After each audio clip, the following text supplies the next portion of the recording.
Universidad de las Américas Puebla. Cátedra de Artes UDLAP, otoño 2021. 6 expertos internacionales. 4 ponencias magistrales. Pláticas multidisciplinarias. Benjamina Juárez Echenique y Marisa Canales.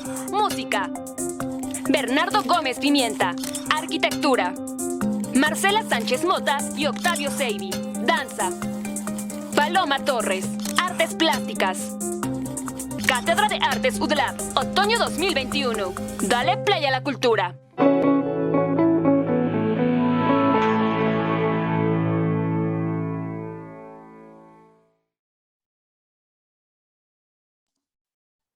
Muy buenas tardes. A nombre de la Universidad de las Américas Puebla, les damos la más cordial bienvenida a la cuarta y última conferencia de la Cátedra de Artes UDLAP, otoño 2021, Visión Artística del Entorno Urbano. Nos llena de orgullo contar con la presencia de la reconocida artista plástica, la maestra Paloma Torres. Bienvenida una vez más a la Universidad de las Américas Puebla. Saludamos al doctor Moisés Rosa Silva, director de Enlace Cultural UDLAP, y a la doctora Perla del Rocío Fernández López, directora académica del Departamento de Artes UDLAP.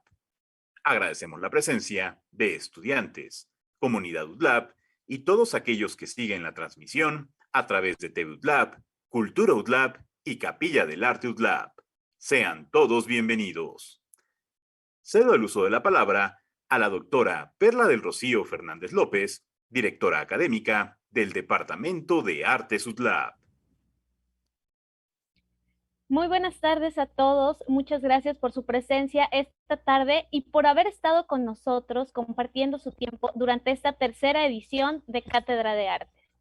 La Cátedra de Artes de la Universidad de las Américas Puebla es un espacio interdisciplinario abierto a toda la comunidad y al público en general, en la que estudiantes de las carreras de teatro, danza, arquitectura, arquitectura de interiores, música, artes plásticas, diseño, literatura e historia del arte se reúnen para recibir a grandes exponentes del arte actual en México.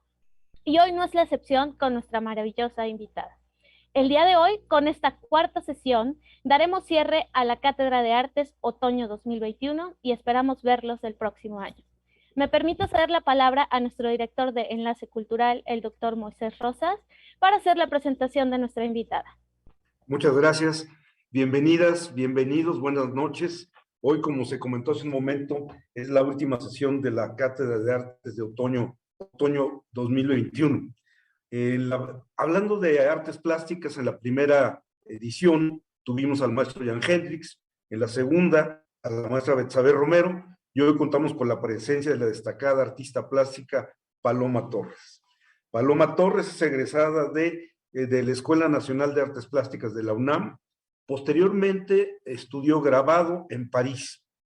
Y la maestra Paloma Torres ha tenido una trayectoria, como vamos a ver a continuación, muy importante a lo largo de muchos años. Es una de las artistas plásticas probablemente mexicanas, probablemente más conocidas en el extranjero. Ella se ha abocado a ver lo que es el paisaje urbano desde el punto de vista estético. Ella es hija de un arquitecto muy reconocido, Ramón Torres, que fue uno de los arquitectos más importantes de los últimos tiempos en México. Paloma Torres inicia su carrera hace muchos años recuerdo mucho una exposición que hubo en el Museo de Arte Moderno en 1992, cuando la Teresa del Conde era la directora del museo y nuestro querido amigo Agustín Arteaga era el subdirector. La exposición se llamó Terra Incógnita. Y fue muy importante esa exposición porque estuvo, además de Paloma Torres, estuvo Javier Marín, estuvo Marco Vargas, Miriam Medrés, Gerardo Azcúnaga, y esa exposición, que toda fue de ceramistas, marcó mucho del futuro de las exposiciones y de la creación artística en barro. México, sin duda alguna, como comentaba yo cuando vino Bernardo Gómez Pimienta hace 15 días, yo dije que México era un país de arquitectos. Y yo creo que también México es un país de escultores. Si pensamos en las culturas prehispánicas, desde las grandes cabezas olmecas y todo lo que se ha trabajado, una gran parte, por ejemplo, del acervo del Museo Nacional de Antropología es escultura. Y después de la escultura prehispánica, las esculturas religiosas en México durante 3 siglos fueron muy importantes. La escultura la llevamos inmersa en nuestra visión cultural, los mexicanos, desde hace muchas generaciones. Por eso nos da muchísimo gusto recibir hoy a una tan destacada artista, escultora, como es Paloma Torres. Paloma Torres, además, participa en la Academia Internacional de Cerámica, en el Consejo de Artes del Museo de San Francisco, ha sido miembro del Sistema Nacional de Creadores del FONCA por muchos años. Ha participado en más de 100 exposiciones colectivas y ha tenido más de 60 exposiciones individuales. Ha expuesto en París, en Berlín, en Bangkok, en Beirut y en muchos otros lugares, en Doha, muchos otros lugares del mundo, donde su obra ha sido altamente apreciada. Además, varios museos del mundo tienen en sus colecciones las obras de Paloma Torres. Por ejemplo, el Museo Dillon de San Francisco y el Museo de Ponce de Puerto Rico, en Dinamarca. En México, muchos de los museos de México tienen piezas de ella, incluyendo la Capilla del Arte, por supuesto, de la UTLAP, de la Universidad de las Américas Puebla. Hay una pieza fantástica de ella en el Auditorio Nacional. Como ya ella misma lo comentará después, tuvimos el gusto de tenerla en la Capilla del Arte el año antepasado, con esta exposición de recreaciones urbanas, la cual luego fue al Museo Textil de Oaxaca y ahora se encuentra presentándose en el Museo de Arte de la Universidad de Guadalajara, con mucho éxito también, por supuesto. Y yo creo que otra de las características que tiene Paloma Torres como artista, que es muy interesante, es el uso de materiales muy diversos. No solo es ceramista, trabaja con afelpados, como lo hizo con el maestro Toledo en el Centro de las Artes de San Agustín Etla, con textiles, con muy diversos materiales. Pero la característica que es muy significativa es que a pesar de los materiales que emplea, diversos, como yo decía hace un momento, no pierde el rasgo, el sello, la firma de su lenguaje estético. Haga lo que haga, con los muy diversos materiales, siempre las cosas de Paloma, las obras de Paloma Torres son fácilmente reconocibles. Una obra que, como yo decía hace un momento, recrea los paisajes urbanos. Eso lo hace totalmente diferente a muchos de otros artistas. Así pues, muy querida maestra Paloma Torres, le damos la bienvenida a esta Cátedra de Artes de la Universidad de las Américas Puebla. Muchas gracias por haber aceptado la invitación. Gracias por estar siempre cerca de nosotros en la universidad. Adelante, por favor, maestra Paloma Torres. Muchísimas gracias, doctor Rosas, Perla, Marifrance, en fin, todos. Y sobre todo, bueno, pues sí quiero decirles que estoy muy contenta de participar en esta Cátedra de Artes de la Universidad de la UTLAP, ya que he tenido la oportunidad, como lo decía el doctor Rosas, de participar con la universidad en varias actividades, siendo la principal mi exposición de recreaciones urbanas que se presentó en la Capilla del Arte en 2019. Esta exposición, también como ya lo dijo el doctor Rosas, ha tenido la posibilidad de itinerar al Museo Textil de Oaxaca y de ahí se fue, actualmente está en la Capilla del Arte del Museo de Artes de la Universidad de Guadalajara.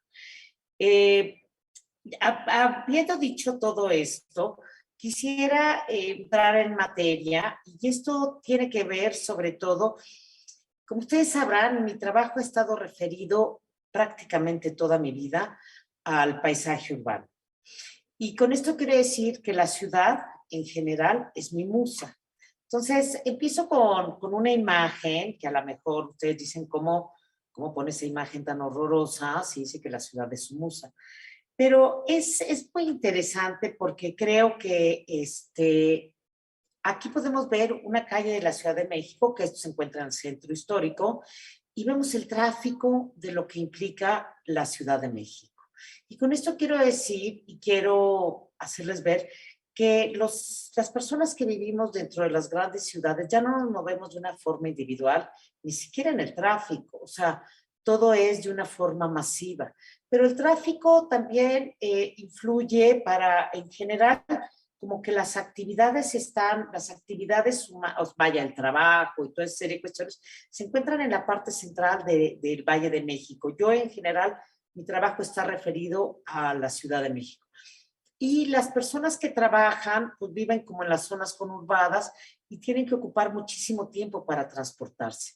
Eso también, pues, es otro drama, porque de alguna forma, pues, estos viajes se convierten a veces, o en su mayoría de los casos, se convierten en un gran calvario, porque el transporte público, o sea, las ciudades nos deberían de aportar, el transporte es una parte fundamental, independientemente que ahorita voy a hablar de lo que es la casa y todo este asunto, pero el transporte es una parte vital porque pasamos 2-3 horas de ida y 2-3 horas de regreso en transporte público que está hacinado, entonces tenemos que ir parados, detenidos, muchas veces no nos podemos sentar en todo el trayecto, además vas con la zozobra de que te vayan a asaltar, en fin, no es un viaje agradable.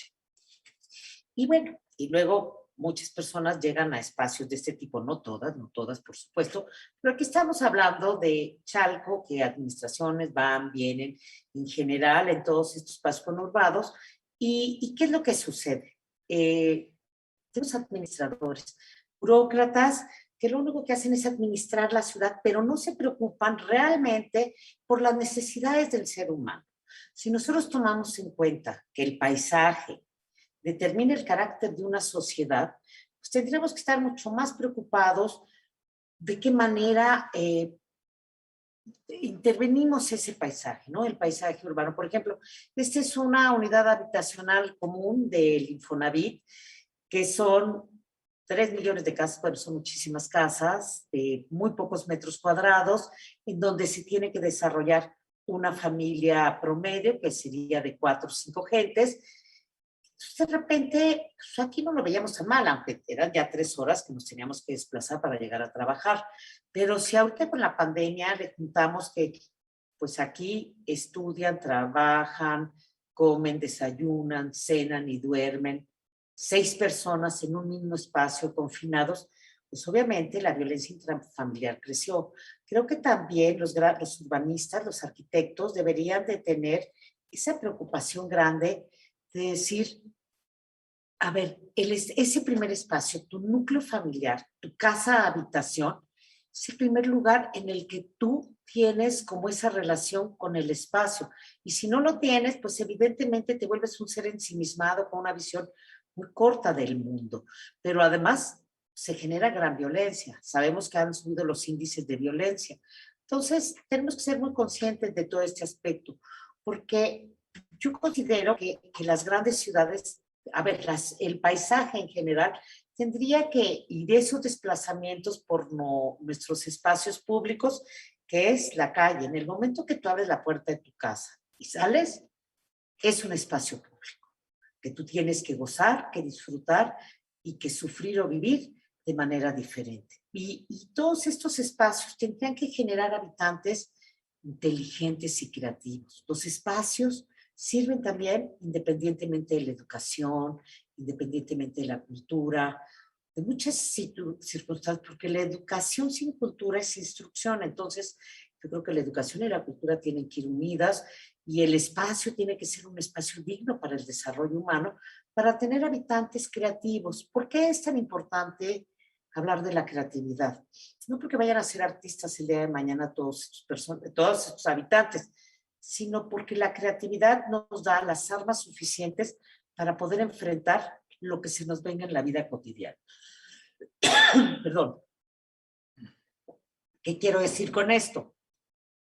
Quiero decir que tu relación de pareja, con tus hijos, en el trabajo, la vas a poder llevar adelante de una manera mucho más amable cuando eres una persona inteligente y creativa. Y el espacio genera una parte de esa inteligencia y de esa creatividad. En fin, entonces, esta es una imagen de Ciudad Nezahualcóyotl, que se llama Camino a Puebla, porque en el 2008 tuve oportunidad también para mí Puebla es un lugar importante, les tengo que decir. Es un estado al que le estoy muy agradecida y quiero muchísimo. Y bueno, la UDLAP es, digamos que ya casi estoy pidiendo que me den mi credencial de exalumna, aunque soy de la UNAM. Pero lo que quiero decir es que Cuando yo vi esta imagen de Ciudad de Nezahualcóyotl desde el aire, vi como una especie de tapiz que estaba aventado sobre las montañas. Y entonces decidí empezar a trasladar todos estos imágenes en textiles para dar esa primera impresión que yo tuve al ver esta imagen. Y bueno, esto también, aquí quiero que vean una parte que es muy importante.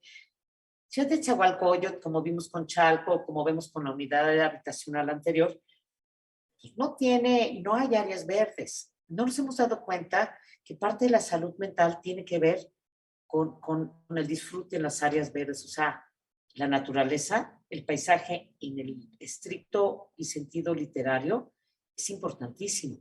No solo para hacer ejercicio, que cada día lo necesitamos más, sino para poder tener una fuga de nuestro cerebro, de no estar en el hacinamiento y estar confinados en un solo lugar. No hay un espacio para la convivencia, o sea, no solamente que vivas en esas unidades habitacionales, sino de qué manera vas a interactuar con tus vecinos, cómo vas a llevar tu vida, o sea, los jardines, los parques, las plazas son indispensables, porque entonces, ¿qué es lo que sé? Que todas estas gentes que viven aquí, ¿dónde es donde se divierten y donde pasan tiempo? Los centros comerciales, que en realidad, como diría Marcos G., son no lugares.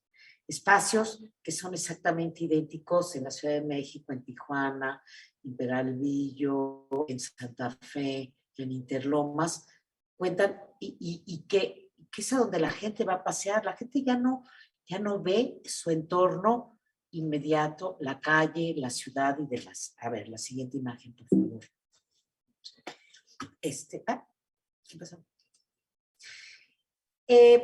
Yo tenía mi taller en Las Águilas, muy cerca de Las Flores, y entonces comencé a irme a pie a mi estudio cuando estaba construyendo el segundo piso del periférico. Esto los pongo porque, bueno, la ciudad, el paisaje como tal, es una parte fundamental para mí, pero cuando empecé a descubrir todas estas grandes construcciones que se hacían en la ciudad, empecé a ver elementos que me interesaban para la producción de mi trabajo.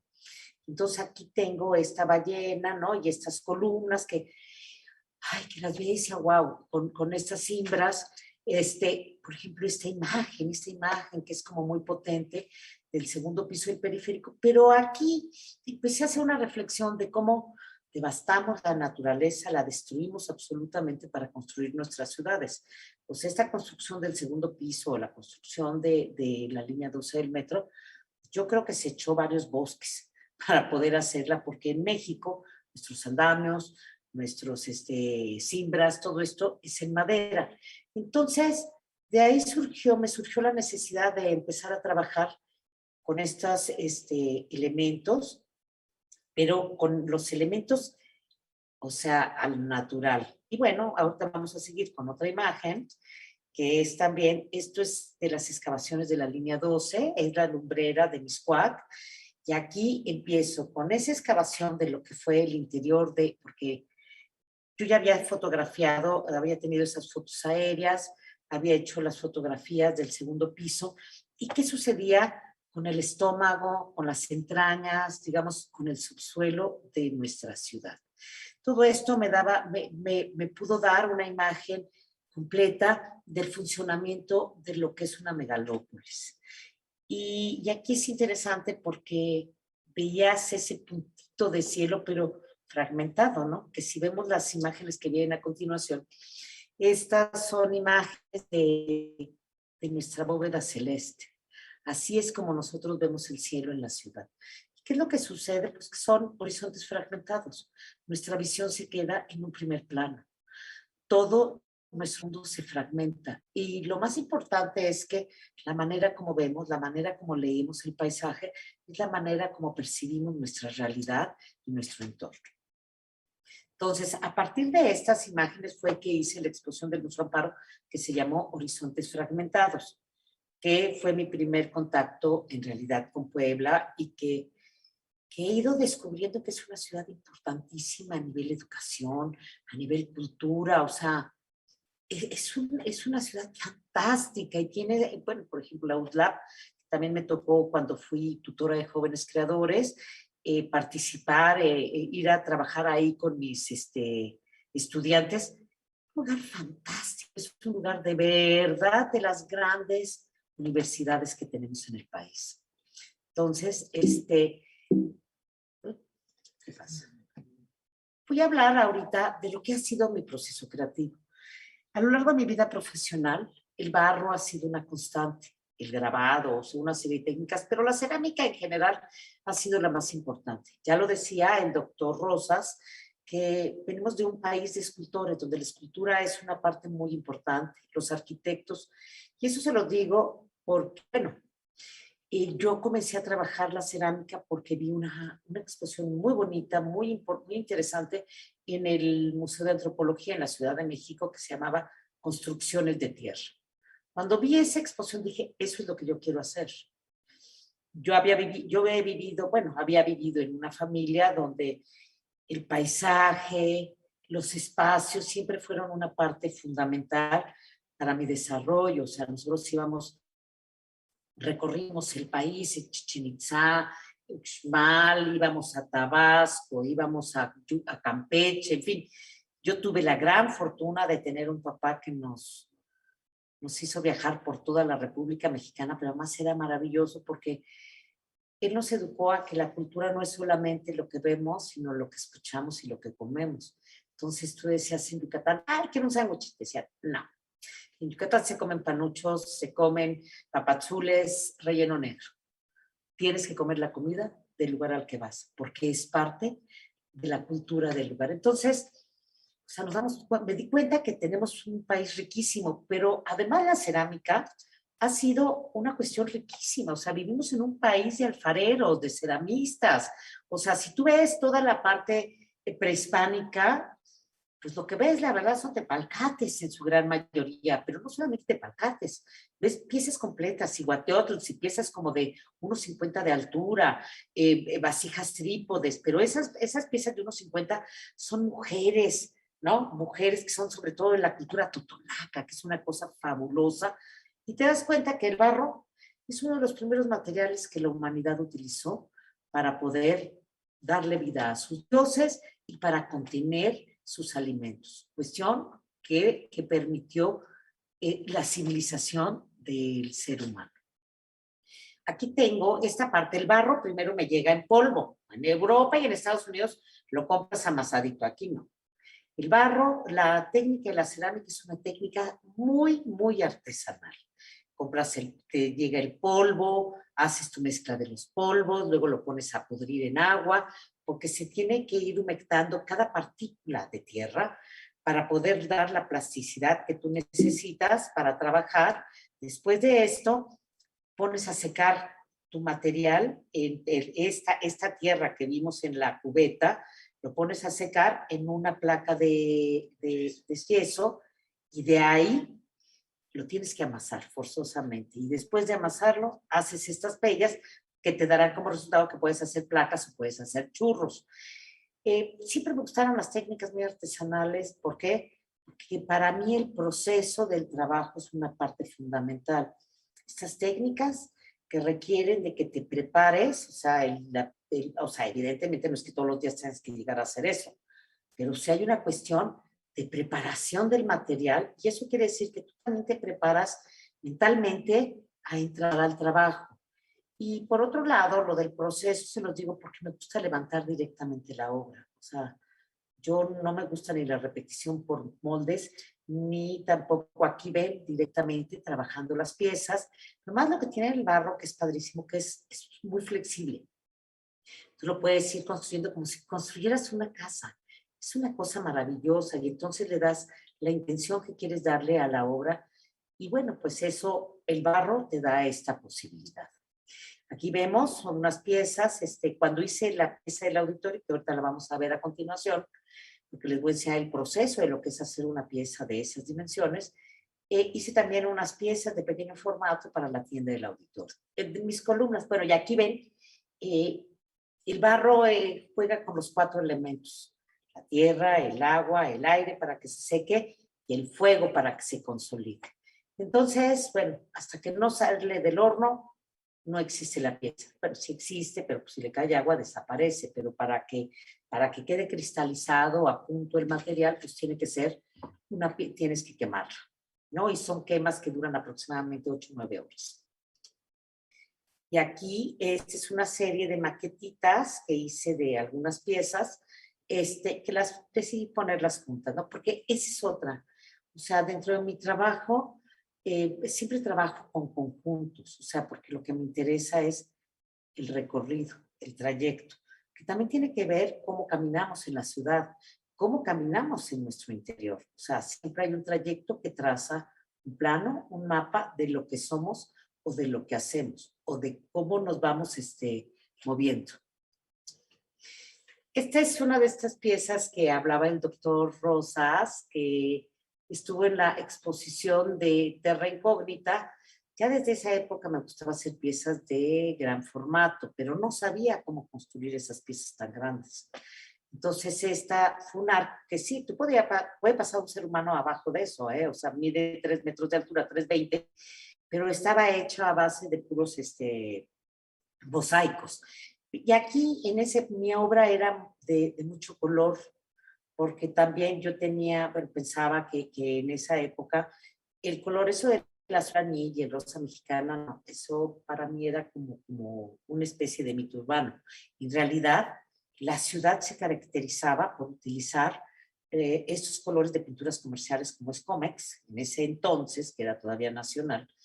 Y entonces tú sabías que si veías un edificio o una casa amarillo canario, iba a ser una ferretería, forzoso. Había un lenguaje atrás del color de las pinturas comerciales. Entonces, es otra de mis piezas que después, aquí ya empecé a descubrir cómo poder levantar esas piezas. Ya aquí era el muro, pero también jugando con el arco, con esta pieza que intercepta la otra. Entonces, bueno, pues pero empecé a limpiar los paisajes. ¿Por qué? Porque vivimos en ciudades muy contaminadas, no solamente visualmente, sino auditivamente. El colorín, el graffiti, la basura, el que le pongo una cosa y el otro le pone otra. O sea, vas en el periférico, ves espectaculares, ves todo eso y dices, me quiero bajar de esta ciudad. Entonces, lo que empecé a hacer es a limpiar mis paisajes. Esta es una pieza que estuvo en la Trienal de Escultura, en el Centro de las Artes, que estaba muy nuevo en ese entonces, el Centro de las Artes, pero aquí era una pieza que era un muro que, una pieza de 3,50 de altura, y era padrísimo porque utilicé todos estos tubos de acero haciendo como un juego. O sea, siempre también me ha interesado la presencia de la luz, o sea, la luz natural, cómo incide en la escultura. O sea, la escultura no es nada más una estatua o una figura que se pone así. Es un elemento que juega con el espacio. Entonces, bueno, de ahí viene toda esta serie que al darle la luz, dependiendo la hora del día, se convierte en una especie de reloj de sol. La escultura te puede decir qué hora del día es por las sombras que juegan en ella. Y es una pieza que realicé en 2005 para el Hotel Mandarin Oriental en Playa del Carmen. Este fue un proyecto muy interesante y muy importante para mí, ya que tuve que diseñar todo el espacio, cosa que nunca había hecho. O sea, como que tú dices, bueno, y eso fue, digamos que fue muy importante, porque en general, en México, los arquitectos te dejan un espacio vacío para que los escultores los intervengan. Nunca se me va a olvidar que en alguna ocasión me invitaron a la Facultad de Arquitectura, junto a fíjense todavía que hay años les estoy hablando, con el maestro Matías Geritz. Y fue muy interesante porque era un concurso de escultura de los estudiantes de arquitectura. Entonces, pues yo le decía al maestro Geritz, le decía, pues, parece horrible que si la UNAM tiene una escuela de artes plásticas, los arquitectos estén haciendo el trabajo de los artistas. Es como si en la escuela de artes plásticas nosotros tuviéramos que hacer un conjunto habitacional o una casa o X. Les dije, a ver, lo que sería maravilloso es que pudieran trabajar los estudiantes del último semestre, por ejemplo, de arquitectura y de artes plásticas, proyectos en conjunto. No para que dejen los arquitectos un hueco ahí vacío y a ver qué haces, sino para que trabajen proyectos integrales.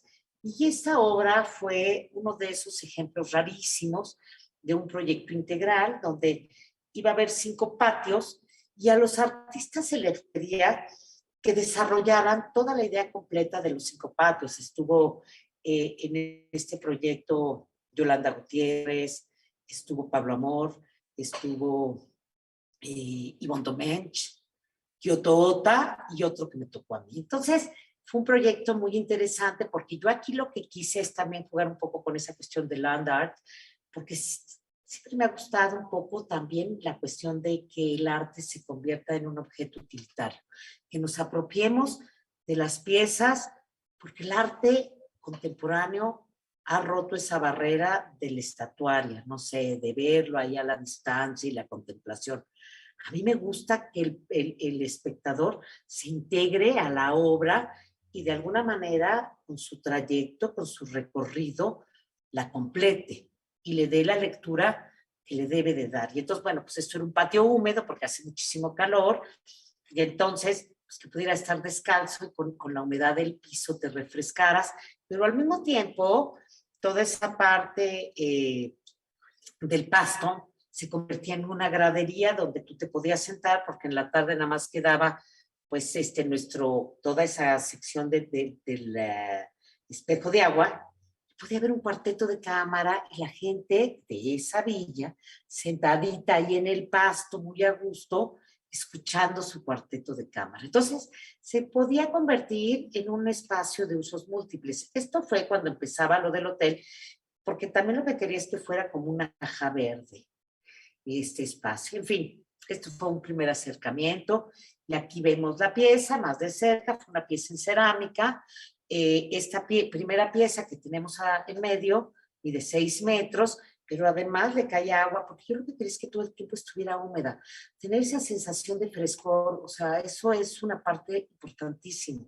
Y no solamente eso, hay agujeritos por todos lados y entonces había unas sombrillas rojas preciosas que las gentes que vivían allá alrededor podían poner su sombrilla y sentarse en húmedo, sentarse húmedos a leer un libro, o sea, no pasando ese calor espantoso. A ver, es una pieza, para mí el trabajo también tiene que ver con la investigación y tiene que ver con el tratar materiales nuevos. Entonces dije, bueno, pues soy escultora, ¿no? Y todo el mundo decía, ay, nunca has hecho nada en bronce, y no sé. Dije, sí, voy a trabajar. Pero lo voy a trabajar con la cerámica. Y esta parte blanca de estas piezas es cerámica. El barro, cuando tú lo trabajas y está crudo, va encogiendo porque va perdiendo agua. Y cuando lo quemas, encoge todavía más. Bueno, el bronce tiene una vida semejante. Trabajas las ceras y esas ceras a la hora que se queman, que se hace lo de la cera perdida, encoge. Entonces, esto trabajé mis piezas de cerámica y encima, una por una, trabajé con placas de cera, porque lo que les digo es que a mí lo que me gusta es el construir mi obra.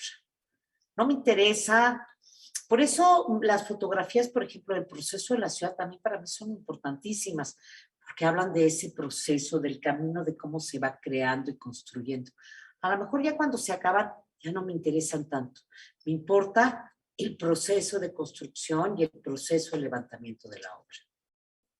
Esta pieza forma parte de la colección del MUAC, del Museo MUAC, y fueron unos edificios, aquí trabajé sobre lo que era la mirada vertical, porque la ciudad te hace reflexionar de muchísimas maneras. Y los paisajes contemporáneos están tan llenos de edificios y todo esto, hacen que ya no veas el horizonte, no solamente por los cables que tienes en el cielo, sino porque está lleno de edificios. Y esos edificios hacen que tu mirada sea vertical.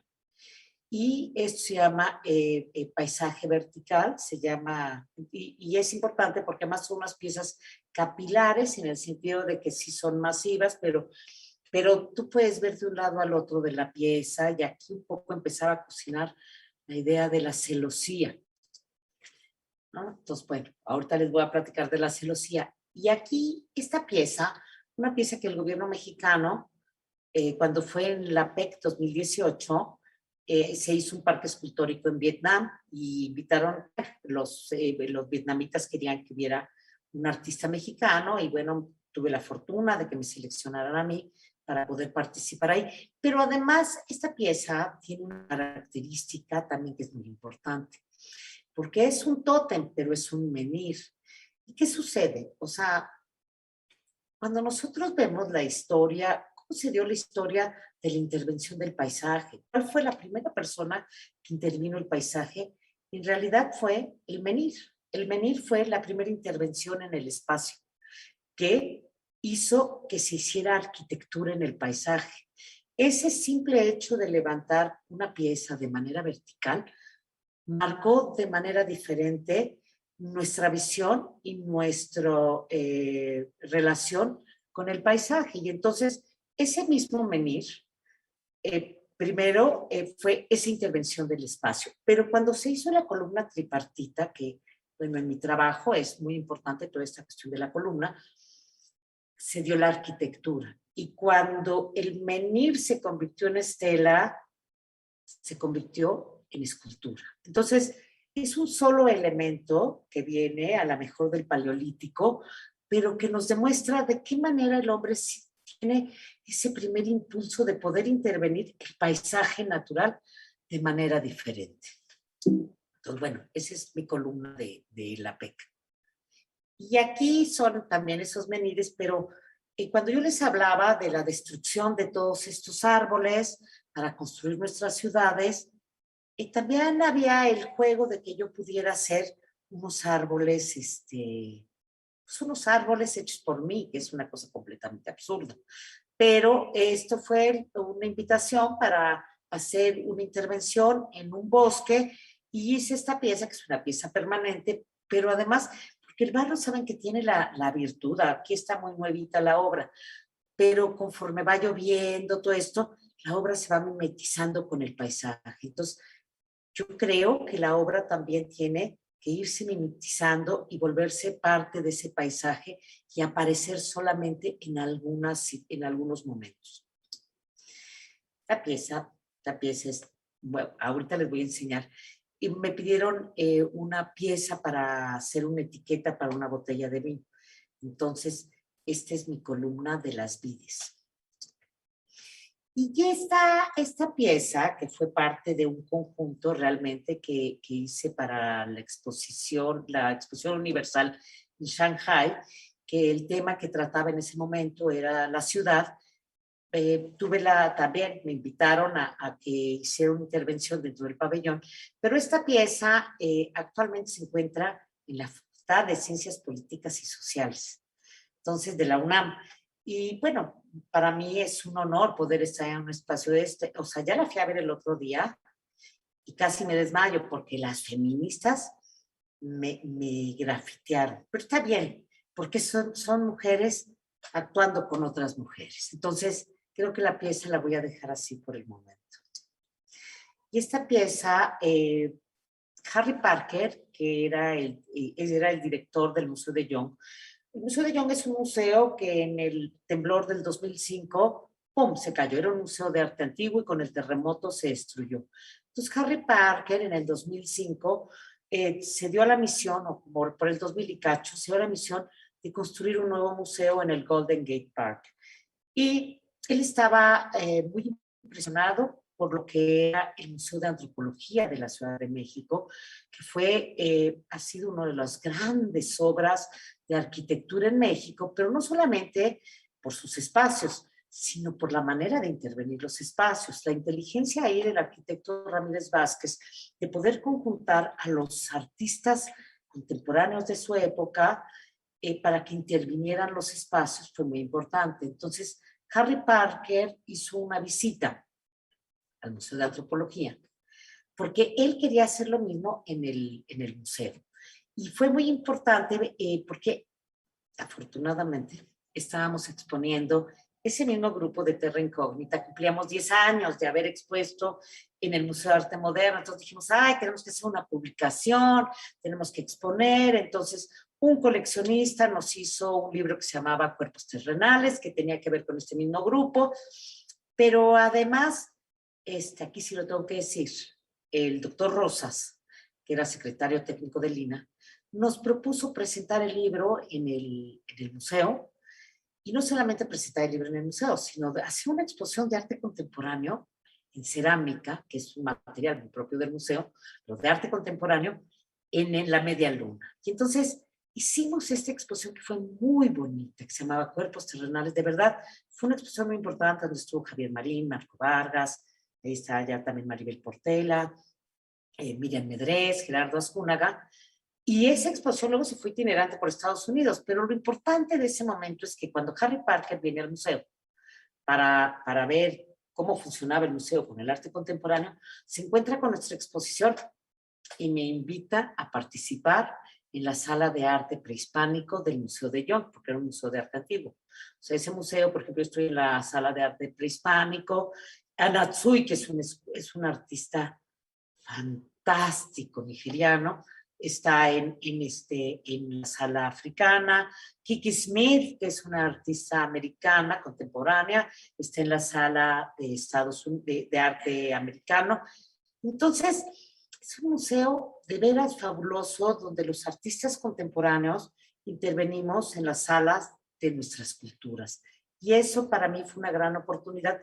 Pero ustedes se van dando cuenta cómo todo se va concatenando. O sea, la vida profesional de un artista, bueno, yo para mí, mi carrera, bueno, siempre he estado enfocada con la ciudad, pero además de estar enfocado con la ciudad, para mí no es una profesión. O sea, el arte es una forma de vida, una forma de actuar y de vivir diferente. O sea, yo como desayuno y ceno con mi trabajo, es una cosa no, desde lunes a domingo, pero no por el trabajar, sino por el habitar de una manera diferente lo que es el arte. Y bueno, aquí vemos esta pieza de las que les hablaba de Shanghái, que es fue una, y después, regresando de Shanghái, se fue a una exposición a Miami, y bueno, aquí vemos las piezas, ¿no? Que participaron en Shanghái. Esta es una pieza que hice durante el COVID, y se llama Columnas de Arena, porque en realidad es un proyecto que me dio, bueno, los dueños de la obra me dieron chance, digamos, de presentarla en una exposición que se llamó El Hilo de la Tierra, que se presentó en el Seminario de Cultura Mexicana en mayo. Pero esta pieza la hice para un jardín en Hawái. Pero pues como todo en el confinamiento se cerró, ahora sí que todo el mundo nos fuimos al confinamiento.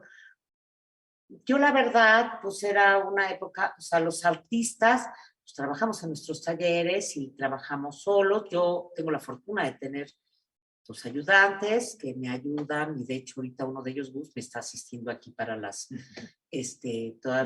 pasar las diapositivas, pero empecé a trabajar las columnas de Hawái. Yo dije, no sé si se va a hacer o no se va a hacer, pues las voy a hacer, porque ya había hecho de alguna manera los bocetos. Bueno, no los van a poder ver aquí, pero bueno, hice todos los bocetos, te mandé a Hawái, porque bueno, también trabajamos dibujando y haciendo una serie de cuestiones, y hice unos renders y todo este asunto. Pero bueno, estas piezas, y esta pieza es importante porque aquí ya es una pieza literalmente para circularse. O sea, aquí ya mi preocupación actual dentro de mi trabajo está en lo que implica el trayecto. ¿Cómo recorremos los espacios? ¿De qué manera vemos? ¿Qué es lo que vamos dejando como huella? En fin, entonces, bueno, pues tiene que ver con el caminar. Y aquí tenemos otra de las piezas que participó en esta misma exposición, y que está ahorita en la exposición de recreaciones urbanas, en la UTLAB, que es parte de esa exposición. Pero es la escultura, bueno, la escultura que yo trabajo, lo que me interesa es porque es una especie de escultura expandida. O sea, se puede cerrar, se puede abrir.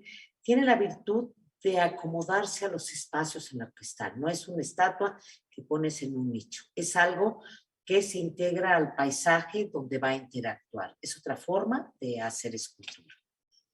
Y esta pieza, bueno, atrás está muy feo, pero es cuando la fui a montar, está en el Hotel Ritz-Carlton. Y aquí ven una pieza que como que no tiene que ver mucho con mis piezas, con mis obras. Pero esta obra yo la trabajé, acababa de ver una exposición de Marcel Duchamp en el Museo Jumex. Estaba con todo ese rollo. Entonces esta es La novia y sus chambelanes, un poco en homenaje a Marcel Duchamp. y es esta misma pieza que se convierte esta obra en un personaje en realidad. Es lo más cercano a lo, digamos que a lo realista que tengo. Luego esta siguiente pieza, cuando yo les hablaba de los polines, de las varillas expuestas, de todos los elementos que conforman la arquitectura contemporánea, aquí tengo uno de estos dibujos y además esta pieza para mí ha sido clave y es una pieza que además actualmente es parte de la colección de la UDLAP. Se llama Paisaje con Música, porque es como la pieza icónica de este segundo piso del periférico donde tenemos nuestras varillas expuestas y ya hay como ese recorrido del camino. O sea, hay un poco el paisaje que va a atravesar, o sea, el motivo de la obra, pero además con estos elementos, se llama Paisaje con Música porque todos estos elementos expuestos, estas varillas expuestas, si tú les pasas la mano así, suena, tienen una melodía. Y esta obra, aquí entramos con el relieve que se llama Duende, que es parte de la colección del Auditorio Nacional. Lo que pasa es que este está en la zona para entrar a las oficinas y al escenario, entonces pues, no lo ve mucha gente, pero es una pieza muy grande que mide 2,50 de altura por 6 metros. Y esta escultura es una pieza en barro, y yo aquí lo que pretendía dar era la idea de, bueno, ahí ven que hay como una especie de cuaderno pautado, que lo logré haciendo la intervención con cable acerado. Y es importante porque yo lo que quería es que se viera la partitura de la vida. La vida se representa, son escenificaciones que uno va teniendo en el trabajo, en tu casa, con tu pareja, con tus amistades. Y es finalmente, pues es una escenificación que haces en cada etapa de tu vida. Y también porque pues era el espectáculo, lo que se presenta en el auditorio, lo que hay en el auditorio. Todos los días cambian las representaciones. Igual está el Buki, que está el Met de Nueva York. Entonces, toda esa diversidad, es un espacio muy interesante porque habla de la diversidad de todos los géneros de lo que es el espectáculo como lo conocemos. Desde el espectáculo, digamos, como les digo, puede estar Los Ángeles Azules, por ejemplo, cantando un día, puede estar el Cigala y puede estar Villazón cantando. O sea, toda la excelencia de la representación se presenta en el Auditorio Nacional. Y aquí están viendo, este era mi taller antiguo, que sí lo extraño, pero todos los cambios son para bien. Pero aquí llevo 3 meses. Pero bueno, aquí es cuando estuve haciendo la pieza del Auditorio Nacional. Fue una logística muy fuerte. O sea, hacer una pieza no es solamente, bueno, te pones a construir. ¿Cómo se va a parar? ¿Cómo la vas a fijar al muro? ¿Cómo la vas a levantar? Por ejemplo, lo de Shanghái, pues tuve especificaciones determinadas porque es una zona sísmica. Entonces, o sea, como levanté esas esculturas, las levanté normal, pero como estaban sostenidas para que se mantuvieran en el piso, pues tuve que hacer toda una estructura interior antisísmica. Y aquí pues también tenía que pensar en esa parte, reforzar un muro sobre el que iba a ir, qué tipo de placas, cómo iba a ser esa repetición. Aquí estoy trabajando en la obra. Como les digo, o sea, el arte no es que te diviertas y te estés riendo todo el día, pero sí tiene que haber una cuestión de disfrutar ese proceso de lo que estás haciendo. O sea, yo siento que en la medida en la que se nos presente interesante, retador, toda esa serie de cosas, el trabajo es como más lo disfrutamos, por lo menos yo. Aquí vieron esa cuestión del papel pautado de que les hablaba. Con estos clavos y con el fiel y con unos cables no cables, ese era rafia, era una rafia que puse de un lado al otro.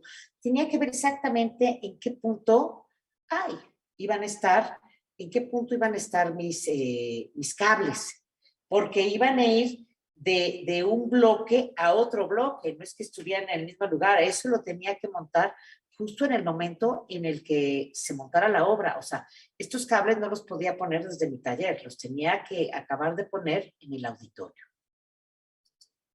Y aquí ven ya un detalle de estos cables para que vean, pero además también la luz juega un papel muy importante con esta pieza, porque estos cables pues, hacen una especie de moiré y es esas notas musicales y es como toda esa representación.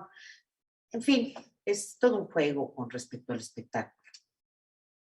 Aquí lo estamos montando en el muro, que les digo, se tuvo que reforzar porque pues, es una pieza pesada realmente. ¿Cómo nos las íbamos a llevar desde mi taller? ¿Cómo la íbamos a transportar? O sea, la escultura es maravillosa, pero abarca mucho espacio. O sea, todo el arte genera espacio, pero la escultura lo genera muchísimo más y la escultura de esta dimensión muchísimo más.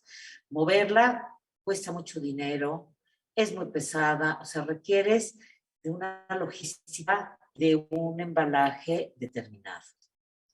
Y aquí ya ven la pieza terminada en el Auditorio Nacional. Este es otro de los paisajes. En general, mi obra está dividida entre escultura tridimensional, como son estas columnas. En general son las columnas, porque tengo esa obsesión con el menir y con esa primera pieza que intervino el paisaje natural. Y estos que son un poco como la reminiscencia de mis grabados, de lo que hice yo mi maestría, que hice la maestría en San Carlos, en la Academia de San Carlos, y luego estuve trabajando con Heiter en París.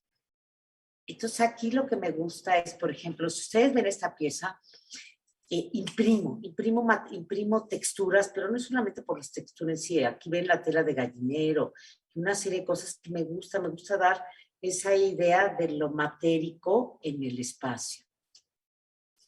Y esta también es una pieza que habla de la masificación y habla de la repetición de patrones dentro de la ciudad, y es una pieza que se llama El sol arrastrado por el cielo, pero es una pieza de cerámica intervenida con varillas de latón. O sea, como verán, mi trabajo siempre está intervenido con diferentes materiales. Es a lo mejor la cerámica, pero intervenido con otra técnica y con otro material. Estas piezas también las hice durante la pandemia, y aquí los elementos que utilicé para trabajar, estos son una serie de planos y de mapas que hice en mi recorrido interno durante la pandemia. Pero no solamente mi recorrido de mi espacio privado, sino de yo casa, yo, mi cuerpo, como un espacio habitado. ¿De qué manera nos movemos dentro de esos espacios confinados y cómo podemos hacer cosas? Pero aquí todos los patrones son con los cortes láser, porque esa es otra de, ya vieron que yo utilizo mucho el polín y todo esto, pero los utilizo también como obras de arte, ¿eh? Y aquí tengo que recogía, un día salía a tirar la basura y de repente veo unos cortes láser que se me craqueló el sistema nervioso y dije, me los voy a llevar. Me los llevé, porque los vi como un material para imprimir. O sea, acuérdense que tengo alma de grabadora también. Entonces estos eran una especie de grabados también en cerámica. O sea, mi placa de grabado era como si estuviera utilizando una placa de cobre o como si estuviera utilizando una madera para hacer una silografía. O sea, es algo que me es natural, ¿no? Y aquí, si se fijan en las texturas que tiene esta pieza, pues tiene toda la impresión de mis polines y de las placas de corte. Las placas de corte son placas de madera que se utilizan en la construcción para cortar placas de mármol o piedra o recinto. O sea, es lo que se pone abajo para que tú pases la sierra. Entonces, pues eso es lo que voy recogiendo en las obras. Aquí tenemos otro de estos ejemplos de mis recorridos internos durante la pandemia. Y bueno, pues aquí ven ya como empezar a jugar por capas en lo que es la impresión. Pero aquí hay otra parte. Aquí, esa parte que ven brillante en ese como hexágono es vidrio. Tengo una amiga que es vitralista y me regaló todos sus sobrantes de vidrio. O sea, les digo que me gusta trabajar con todo lo que podría ser un material de desecho para integrarlo en mi trabajo. Y entonces todos estos espacios, todas estas grietas, digamos, estas cicatrices, están intervenidas por ese cristal de los vitrales. Y con estas piezas, a ver, con estas piezas, lo blanco es encausto, que es una técnica muy antigua, era una tan antigua que se usó durante la época de los Ptolomeos. Si ustedes han visto esos retratos preciosos, los retratos de Fayún que se ponían en las tumbas de los muertos en la época de los Ptolomeos en Egipto, que es la época de Cleopatra y esta parte de Egipto, es una técnica que se hace a partir de copal, barniz damar y cera de abeja. Entonces eso te da como una crema, una cera, que te aplicas los pigmentos y al final la sopleteas y entonces solidifica por el copal.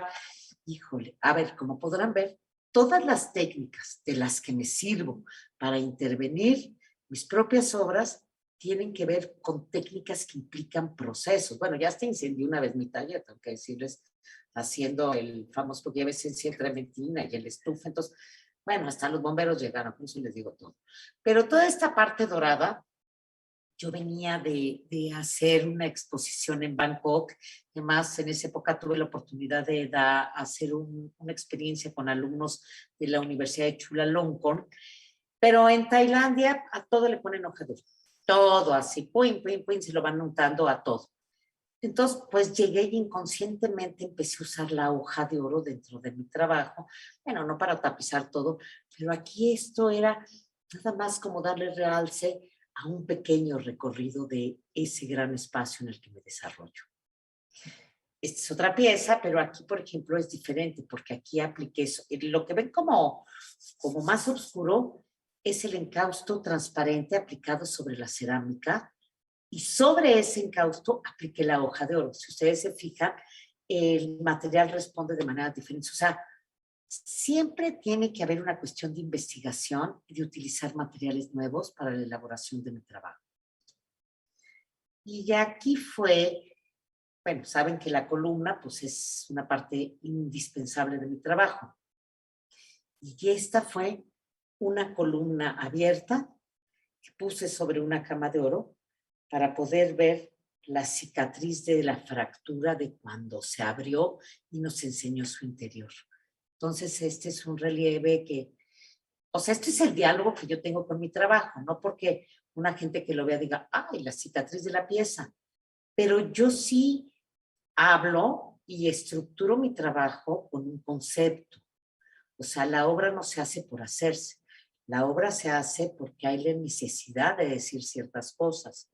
Es una historia que cuento y las columnas también tienen esa virtud, o sea, es un poco, bueno, la columna de Trajano que tiene toda una historia alrededor, o nuestras estelas mayas que te cuentan cosas, pues mis columnas también cuentan mi experiencia de mi proceso de ese día.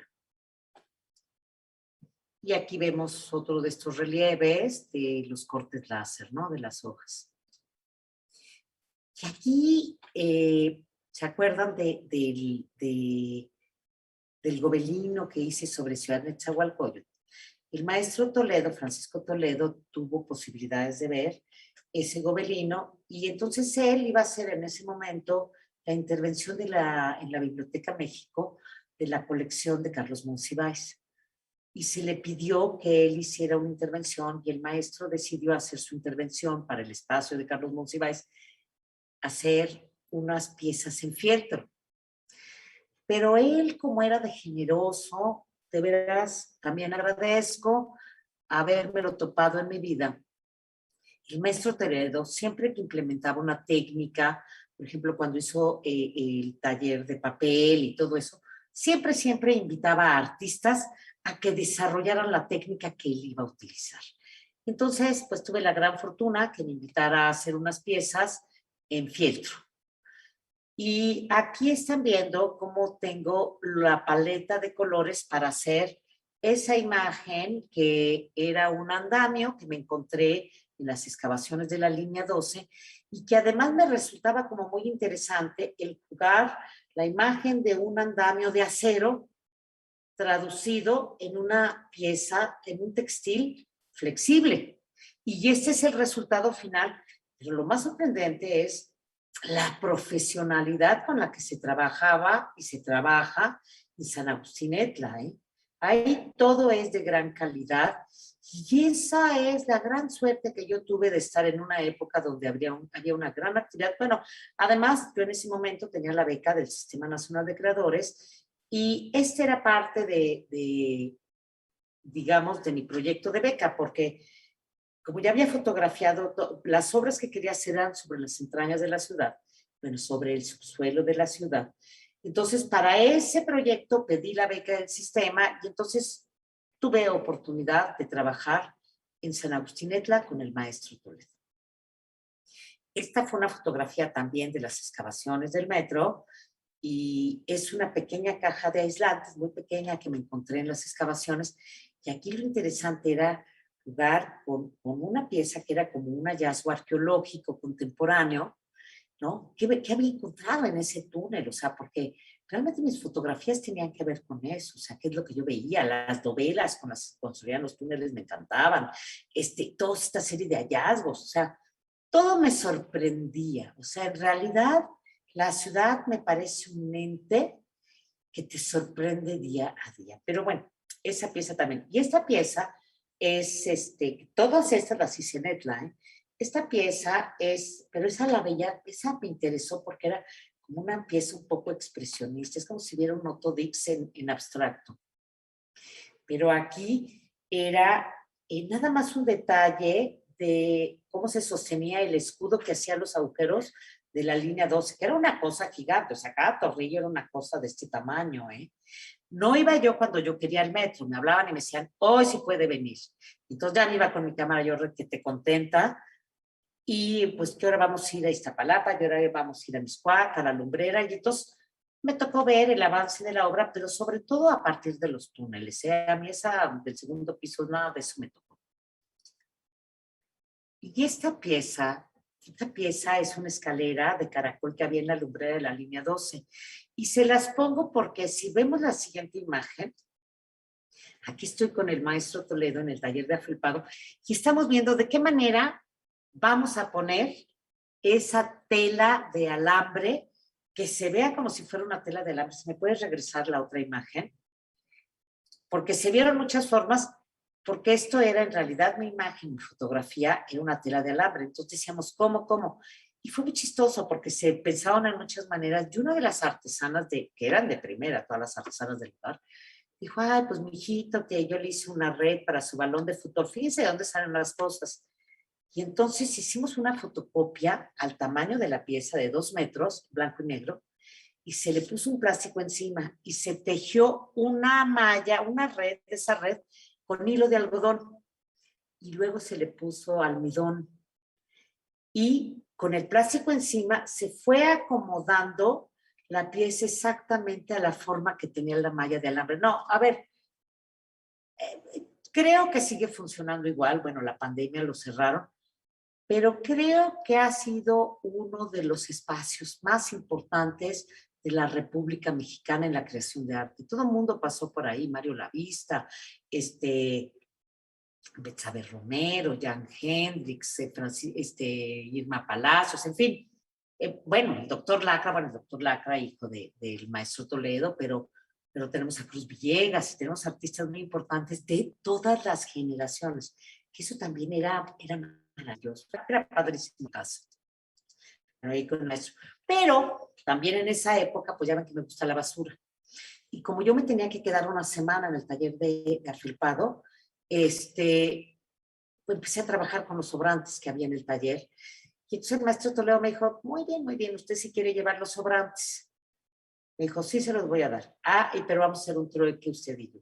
Usted viene y da clases en el taller Canela para los artesanos de Atzompa, gratuitas, por supuesto, y yo le regalo los sobrantes. Entonces, también fue una época muy rica porque trabajé con gente muy interesante en el taller de cerámica del CASA, pero al mismo tiempo llegaba con unos maletones de este tamaño y llegaba a buscar en la basura que me encontraba. Hasta que sí, la verdad, un día sí dije al maestro Toledo, la verdad ya le voy a renunciar porque me bajó el sueldo. ¿Cómo que le bajé el sueldo? Le dije, maestro, ya nada más me dan agujeros. Ya me empezaron a escarmenar ustedes la basura. Ya no me conviene su trato. Entonces, en fin, trabajé, he hecho muchas cosas gracias a todos estos artistas importantísimos y amantes de la cultura que han hecho que uno pueda caminar con muchos artistas, ¿no? A ver, esta es otra de las piezas que trabajé a partir de la merma. Y esta, por ejemplo, híjole, vi esa pieza, fíjense, esa era la contra de una pieza de Jack Hendricks que estaba en la basura. ¡Fui! Ay, dije, esto es una maravilla. Entonces, esto sí era como un objeto en el espacio. Entonces, uno se va encontrando joyas en el mundo. Y con estas fueron mis esculturitas con las que empecé, que yo quería hacer, mis esculturas. Además era maravilloso porque era jugar con escultura flexible, con una escultura de tela, que después de trabajar con ese material tan rígido como es el barro, en el sentido de que cuando se quema se queda como una piedra. Pues seguimos viendo las puertas de Khorramshahr, por ejemplo, ¿no? Que son de la cultura persa. Y de repente coser estas piezas con fieltro, pues fue una cosa fabulosa porque también me dio a mí posibilidades infinitas y fue cuando me empecé a meter en todo lo que tenía que ver con el textil y integrarlo con mi obra escultórica. Aquí también fue un proyecto con petates, pero vi tan bonitos los petates que decidí hacer nada más un ensamblaje para crear topografías. O sea, seguimos con el paisaje, pero nada más su topografía para no tocar en absoluto estos petates que vienen de Guerrero. Pero si tengo otra pieza, por ejemplo, esa verde, esa que ven al fondo, es un petate padrísimo. Y ahí decidí bordar, que es una locura, ¿eh? Bordar un petate no se los recomiendo, se te caen los dedos en exactamente 2 minutos. Pero, o sea, lo que hice fue pintar el petate y solamente bordar los amarillos y los verdes de mi dibujo. Y lo que obtuve de todo este dibujo fue hacer como un recorrido por la parte, o sea, por lo que es Tenochtitlan. Entonces aquí vemos toda la parte lacustre con la ciudad prehispánica sobre ella.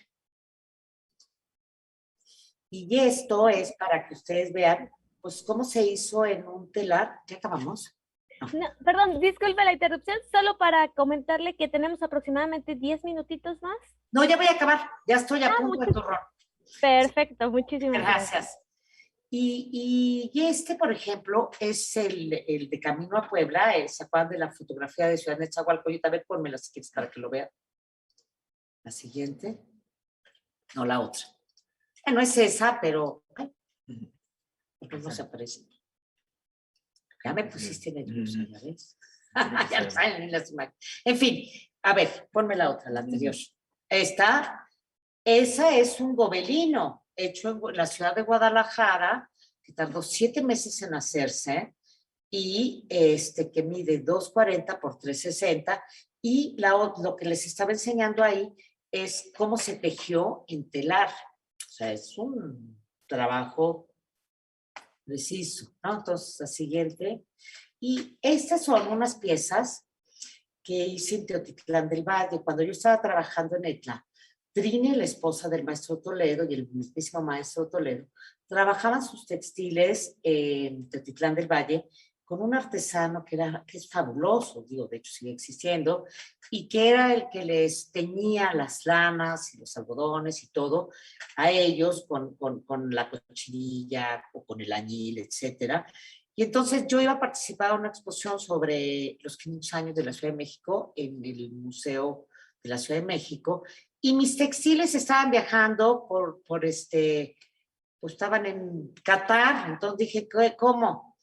Y entonces, en algunos grabados que tenía, a ver, este es, por ejemplo, un grabado, y este grabado es sobre uno de mis planos, y sobre la ciudad, pues lo que decidí fue hacer estas imágenes de mis planos en un textil hecho en Teotitlán del Valle en telar de pedal, ¿no? Que aquí ven, este es el textil, por supuesto.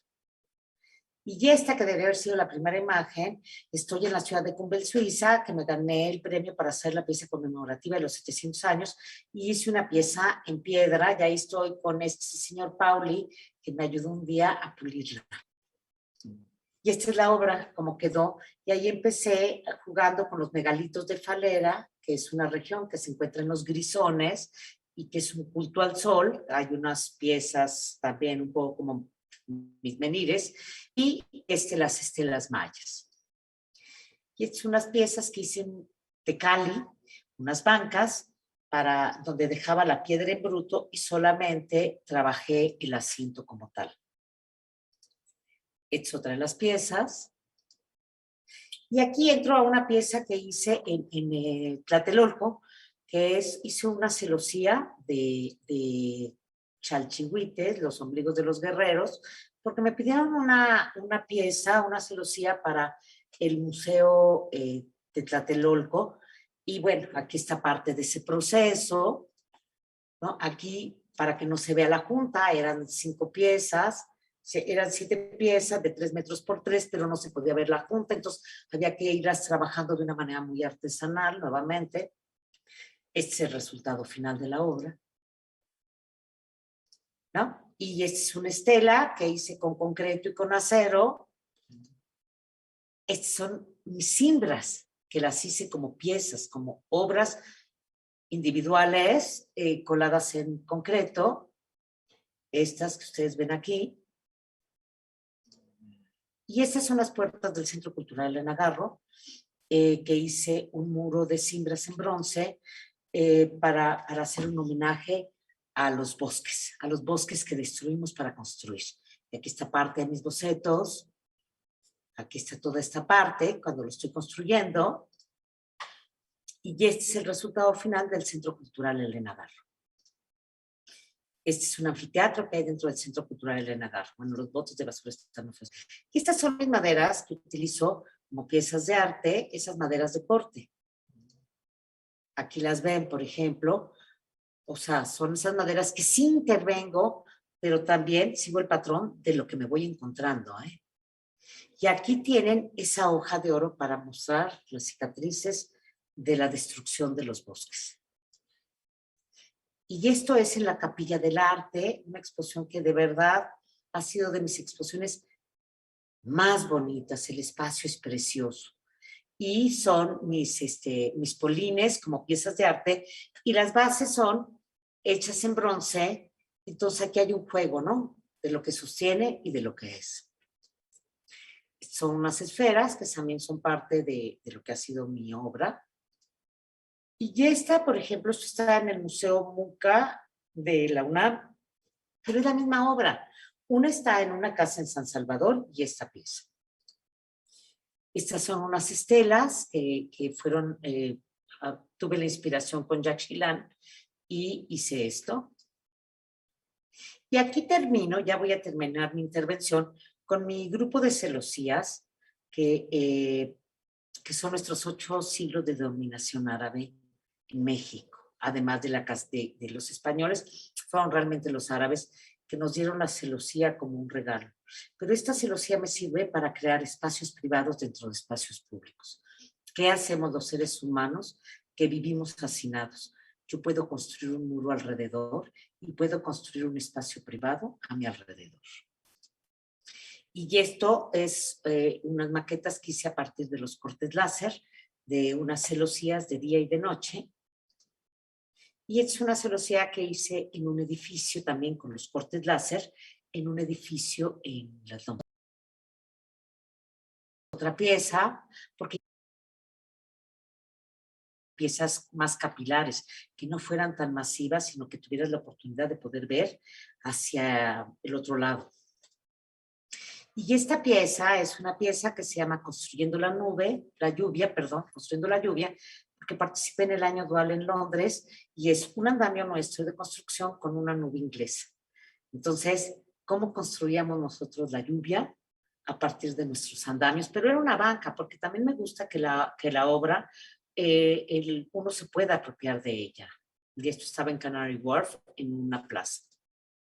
Y esto fue para un museo que se llama la UNAMOY, que está en lo que era la cantina El Nivel, que era parte de, pues cuando estuve en San Carlos, ese era el lugar al que nos íbamos de repente, ¿no?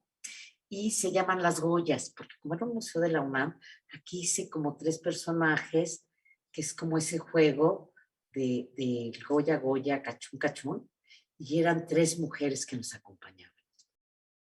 Y termino, ahora sí ya termino, con esta pieza, que fue un proyecto con el Banco de México, que me dio todos los refines de su papel moneda, o sea, su basura, que iban a destruir, y lo que hice fue unirlas y hacer un textil a partir del papel moneda, que se llama Abundancia Tejida.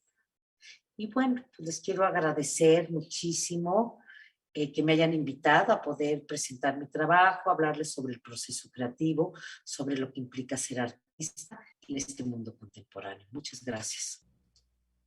Muchísimas gracias, maestra. Le agradecemos mucho su presentación. Estuvo increíble, de verdad, se nos fue el tiempo volando. Y bueno, por compartir su trabajo y sus maravillosas experiencias con nosotros. A continuación, como parte de la dinámica, vamos a pasar a la sesión de preguntas y respuestas con nuestros estudiantes que están aquí en la sala de Zoom. Y esta sesión la vamos a comenzar con una pregunta del maestro Miguel Monroy, quien es el coordinador de la licenciatura en Artes Plásticas de la UTLAB, quien hará esta primera pregunta para después proceder a las preguntas de nuestros estudiantes. Adelante, maestro Miguel. Sí. Hola, buenas noches. Hola, ¿qué tal? ¿Me escuchan? Sí. Ahí estamos. ¿Qué tal? Muchas gracias, maestra Paloma. Estuvo muy interesante. Había unas piezas increíbles. Yo conozco algo de su obra, pero había unas que no conocía y me sorprendieron gratamente. Le quería preguntar, ¿no? Digamos, sus piezas, sus columnas, no sé si llamarles columnas, pero sus piezas tienen mucha verticalidad, ¿no? Hay pues qué decir, como un desafío a la gravedad en las piezas. Ajá. Y me preguntaba, ¿cómo elige los materiales en ese sentido? Porque de pronto muchas de las piezas se ven como, ¿no? Sé que son como cerámicas o son cerámicas, no como, son cerámicas. Son tierras, pero se ven, ¿no? Que son, yo me imagino que materiales pesados, ¿no? Es la tierra, pero también tienen como una cosa muy dinámica, ¿no? Y muy leve, y que hablan como levedad también, de este dinamismo. ¿Cómo es este juego entre la gravedad, ¿no? En sus piezas, digamos, en sus columnas. Bueno, a ver, son piezas que yo voy levantando, las construyo, las voy levantando. No sé si podamos mover, por ejemplo, esto para que tú veas una pieza que estoy haciendo aquí. Por ejemplo, esta. Ajá. ¿Ya viste? Esto, aquí está, mira, el taller. A ver, ¿le puedes quitarlo de arriba, por favor, Gus? Miren, este es mi taller. Este es mi taller nuevo. Se los presento. Todo es cerámica, pero como yo te decía, lo que me interesa es levantar y construir. O sea, voy construyendo a partir de churros, de churro, como churritos de plastilina. Así es como construyo, se va forjando la pieza, entonces tienes que ir dejando que se vaya secando poco a poco para que, bueno, pues en un momento dado va agarrando como estado de cuero, como se llama, y entonces ya no se te viene abajo la pieza, la sigues construyendo. Ese es lo que tú hablas de digamos, de la gravedad, pero la gravedad es dejar el punto exacto de dureza de la obra para poder seguir construyendo y que no se te venga abajo. Además hay que cortarla con hilo, porque pues no tengo un horno de ese tamaño, tengo un horno que cabe en piezas de 1.20, entonces la tienes que meter seccionada la obra. Ok. Muy bien, está muy interesante. Esa pieza que nos acaba de enseñar también es... ¿Qué altura tiene? Esa pieza mide 2.60 de altura. Okay. O sea, la puedes construir del tamaño que quieras. Aquí ya no tengo límite porque en mi otro taller El techo medía 3 metros. Entonces sí tenía, o sea, se podía construir piezas más grandes, pero tenían que ser bloques a lo mejor de 1 metro y construir lo demás. Aquí no puedo echar 5 metros de jalón. Pues muy bien, muchas Entonces, gracias. Muchísimas gracias, maestro Miguel, maestra Paloma. Ahora sí, pasamos a las preguntas de nuestros estudiantes. Les pido a aquellos que van a participar con sus preguntas, prender sus cámaras, estar listos y presentarse con su nombre y de qué licenciatura son. Muy bien, empezamos con la pregunta de Carla Paola Domínguez, por favor. Hola, Paloma. Mi nombre es Carla, estudio diseño de la información visual y mi pregunta para ti es, ¿cuál consideras que ha sido la obra que más te ha costado trabajo llevar a cabo y cuál dirías que tiene un mayor valor sentimental para ti? Entonces, son mira, la que más trabajo me ha costado, la verdad, es la nube, la de construyendo la lluvia, porque ahí tuve que aprender hasta coser una malla de bronce. Entonces, fíjate que era chistoso porque en mi taller en esa época había un maestro que cosía, porque yo le rentaba una parte del taller a un diseñador de modas. Entonces, don Luis, que se volvió una joya para mí, porque fue el que me ayudó a hacer mis piezas en el taller, las piezas del material que me traía del maestro Toledo, y por ejemplo, hasta lo de abundancia tejida, la de papel, porque de repente me decía, ¿cómo vamos a sostener el papel para que no se deshaga? Entonces él, como sobre todo hacía cosas para hombres, le pusimos tela de esa que se pone en los cuellos de los hombres, pegada con plancha atrás. O sea, se vuelve un acto creativo totalmente real, pero la más complicada yo creo que fue la de construyendo la lluvia. Porque otra era cómo íbamos a levantar o sea, yo construí de alguna manera la nube arriba, pero esa pieza se tenía que ir en una caja, en un barco, durante 2 meses en el mar. Y había que embalar. La nube se tenía que bajar. No, a ver, esa pieza fue sangre, sudor y lágrimas. Sangre, sudor y lágrimas. Y en realidad, así como una pieza sentimental, cada época ha tenido como alguna pieza que ha sido como icónica para mi trabajo. De alguna forma, yo creo que, ¿qué será? Pues la pieza que les presenté, aunque es una pieza pequeña, del sol arrasado por el cielo que tiene las varillas de latón, fue una pieza que muy importante para mí, porque era una pieza que a pesar de ser de cerámica y de latón, era una pieza que parecía un textil. Fíjate que ya desde ahí yo lo sentía como si fuera una especie de rebozo, esa cuestión del patrón. En fin, no tengo como una consentida. Sí tengo muchas piezas consentidas. Bueno, de Camino a Puebla, el gobelino es una pieza que quiero mucho. Los fieltros, por ejemplo, el de la escalera es una pieza, bueno, no es cierto, el de los birlos es una pieza que es muy importante para mí. Entonces, en fin, o sea, todas creo que son... las quiero a todos. A ver, son como mis hijos. Entonces, como si me preguntas, ¿a cuál quiero más? Pues todos tienen alguna gracia, por lo cual los quiero. ¿No? Sí, pues sí. Muchas gracias. Perdón, se oye cortado. Gracias por haberme preguntado, por estar atenta ante el trabajo y por estar escuchando la conferencia actualmente. No hay de qué, a ti por compartirnos. Gracias. Muchísimas gracias, maestra. Y vamos a continuación con Mónica Paola Gómez. Adelante, Mónica.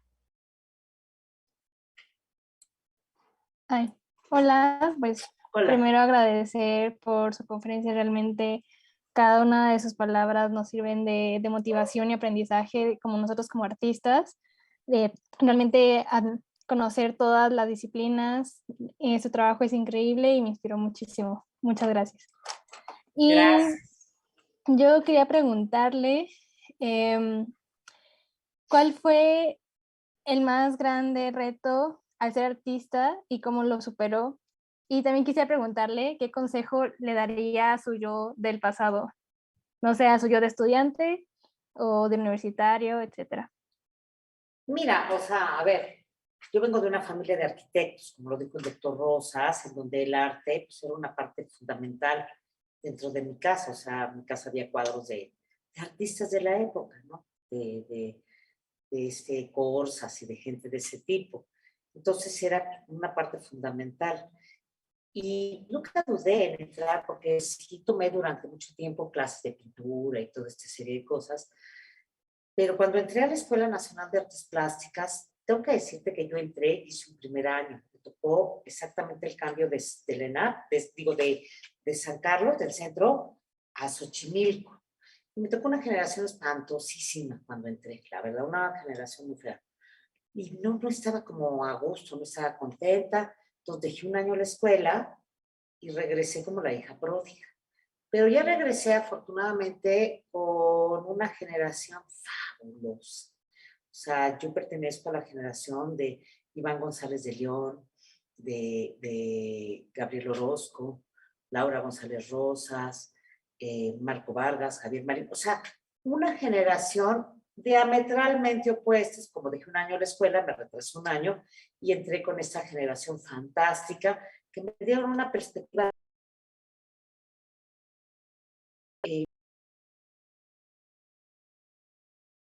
decir que yo sí sufrí un poco o sea, yo por ejemplo, mi maestra esa maravillosa que te habló, Gerda Gruber, pues yo un día llegué a la escuela y todas mis esculturas estaban en el patio.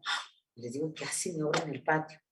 Pues Gerda dijo que te ibas a casar, que ibas a tener hijitos y que no iba a perder el tiempo contigo. Fíjate nada más. Fíjate nada más. Entonces, yo lo único que sí te puedo decir es que uno como artista, pues sí es una carrera de resistencia en el sentido de que de entrada, pues no empiezas viviendo del arte, pero lo recomendable es que se participe. Antes en nuestras épocas había bienales y había una serie de cuestiones, pero que participen en todos los concursos que pueda haber, que se vayan a las residencias, que pidan, o sea, para mí, por ejemplo, una de las cosas más fantásticas que me ha tocado, mira que me ha tocado estar en el Sistema Nacional de Creadores varias veces, es jóvenes creadores.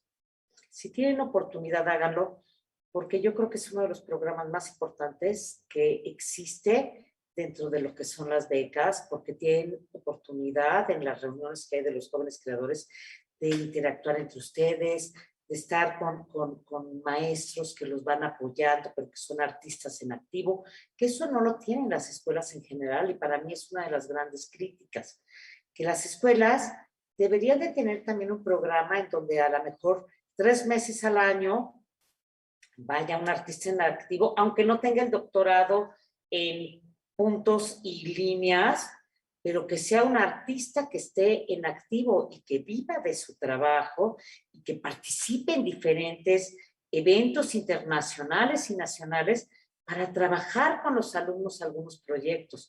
Porque a mí lo que me pasó, por lo menos en la ENAP, cuando he vuelto en algunas ocasiones, hijo, sí me dio una depresión horrorosísima llegar, encontrarme con el mismo maestro que hace 40 años me dio clases a mí y que sigue comiéndose su torta a la misma hora. Y, o sea, creo que debe de haber también un intercambio con maestros profesionales que estén trabajando en el medio cultural en activo.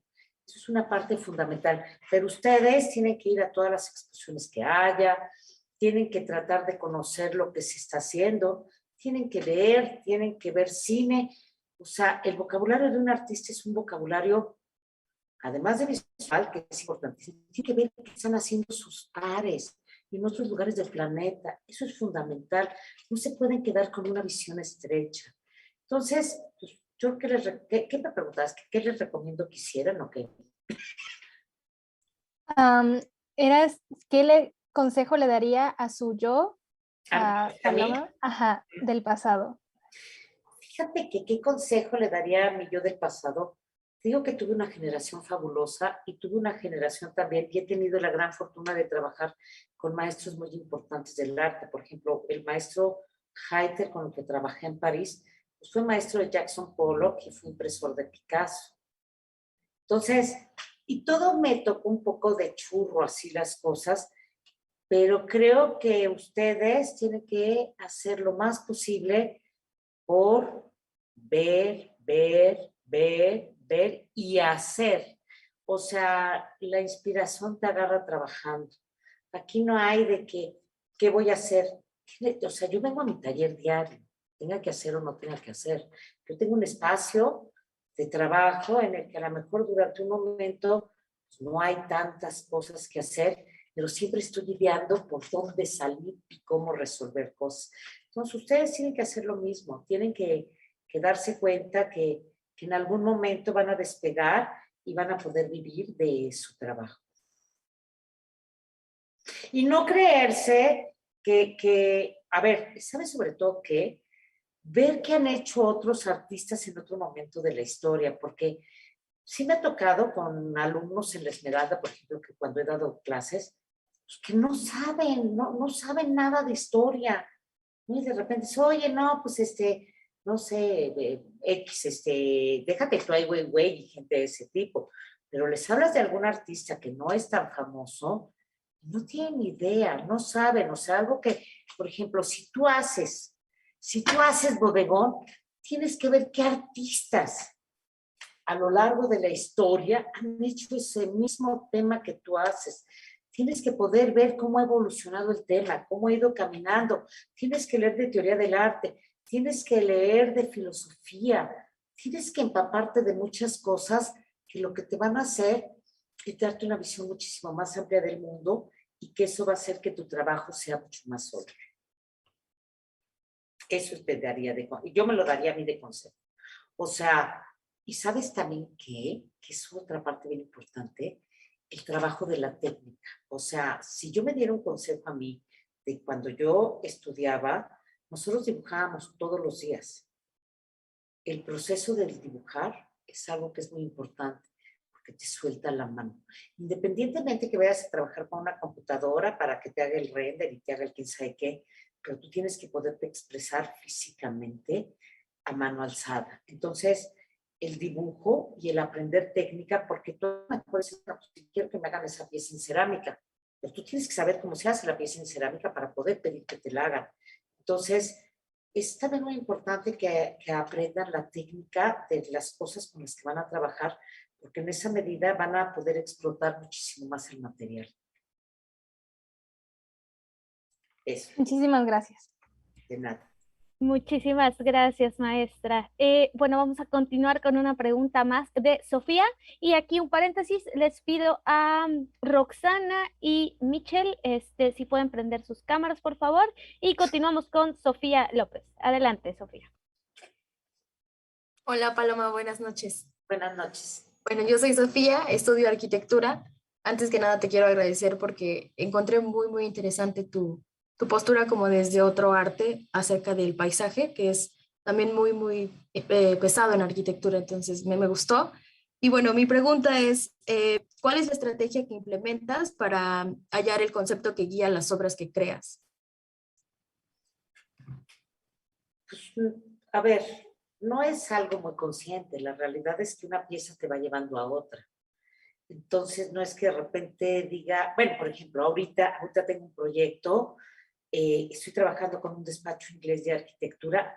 Yo trabajo, o sea, mi obra, como es de gran formato y es en intervención del espacio, pues sí trabajo con arquitectos en lo general. Y ahorita estoy trabajando con un despacho inglés de arquitectos que están haciendo una casa en Arabia Saudita. Y estoy trabajando unas piezas en Dorado Tepeji, que es es un mármol muy, muy bonito, como pechecito blanco, muy lindo el mármol, y todo eso lo voy a trabajar en Tecali. Entonces, evidentemente, para hacer una pieza tengo que hacer un estudio, una pieza que te piden, ¿no? Porque, bueno, pues muchas veces te piden, o sea, yo hago escultura a pesar de que no tengo una exposición, o yo hago una pieza aunque no tenga una exposición. Lo hago porque es una necesidad para mí producir obra. Ya en algún momento se verá para qué se usa o dónde la voy a exponer, pero tengo la necesidad constantemente de estar produciendo. Pero bueno, últimamente estoy trabajando en 3 proyectos diferentes que sí tienen que ver con espacios determinados que tengo que intervenir Siempre, obviamente, tiene que ver con lo que es mi lenguaje visual y con lo que tiene que ver mi obra. Pero también van referidos, por ejemplo, estas piezas van para Arabia Saudita. Podrían ser en cerámica. Pero son piezas que van a ser muy grandes y entonces también aquí decidí poder explorar los materiales. Había trabajado, por ejemplo, esa pieza de Suiza, que fue un poco, híjole, esa también me costó sangre, sudor y lágrimas. Y las piedras, las otras bancas, pero nunca había hecho una de mis columnas o una de mis piezas en piedra. Y ahorita es como esa oportunidad magnífica que me da este proyecto. Entonces, bueno, pues el tema o lo que vas a hacer, en general mis temas siempre son un poco los mismos, pero caminando. Por ejemplo, empecé a leer un libro que se llamaba Walkscape, y ese libro me hablaba sobre los recorridos en trayectos, sobre cómo desde el Dada, o más que el Dada, los surrealistas empezaron a utilizar el caminar por zonas que no fueran las zonas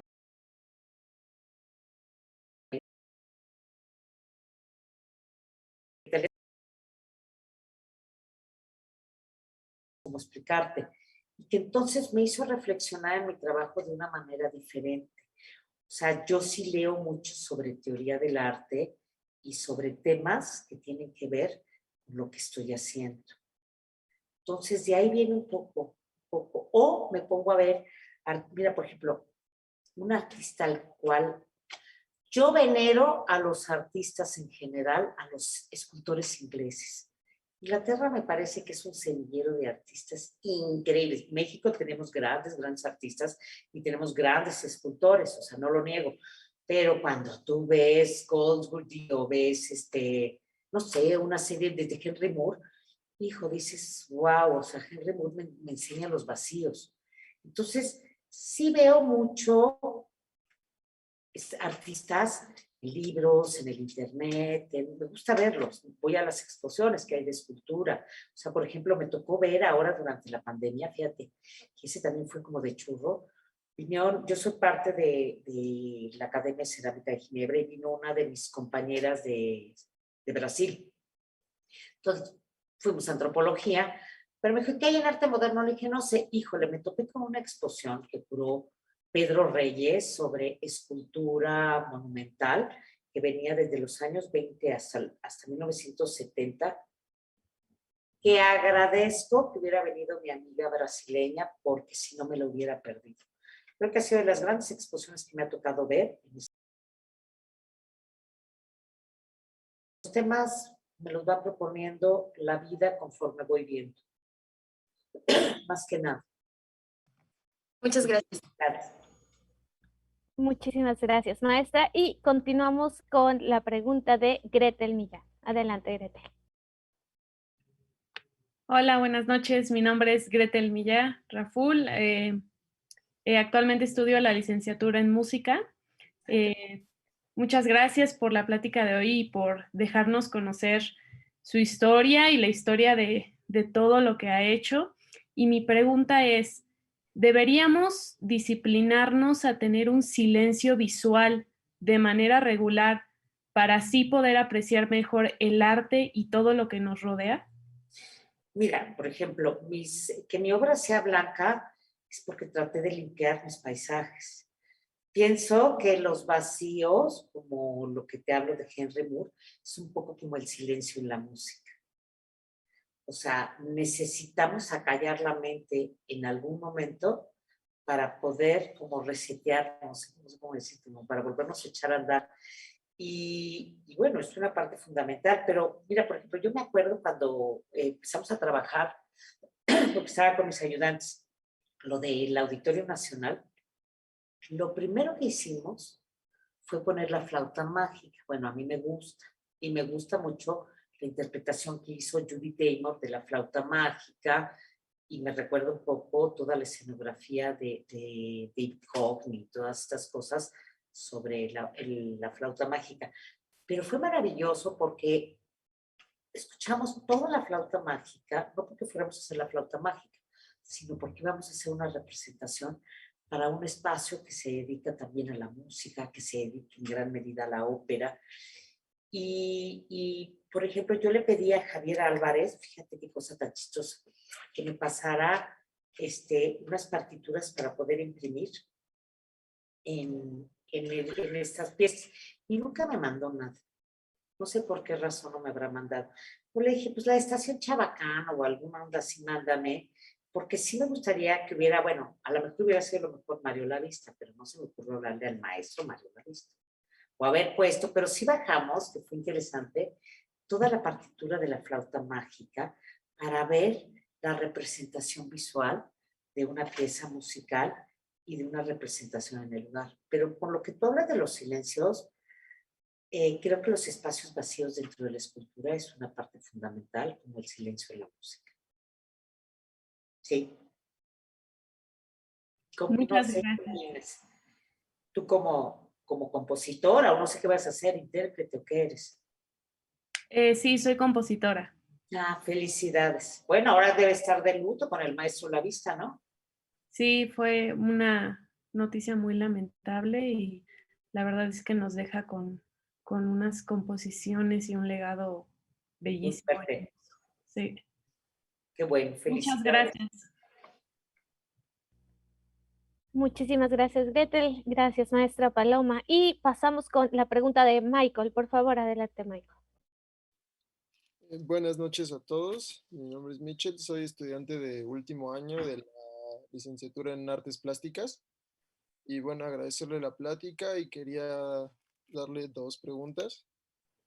La primera es, ¿cómo considera el panorama de arte contemporáneo mexicano? Es decir, las galerías, las bienales, los proyectos independientes, el mercado, etcétera, para las nuevas generaciones de artistas.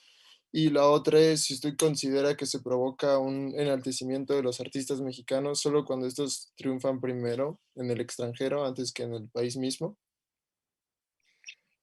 Mira, no creo eso, ¿eh? No lo creo necesariamente que se enaltezca a los artistas. ¿Por qué lo dices? ¿Por Gabriel Orozco? En ¿No? general, no situando en un ejemplo No específico. creo, porque bueno, aquí tenemos artistas muy buenos que han triunfado primero en México y luego se han ido para afuera. Pero bueno, eso del triunfo es algo tan relativo porque de repente tenemos artistas que en una época son súper famosísimos y luego caen en lo más grande del olvido.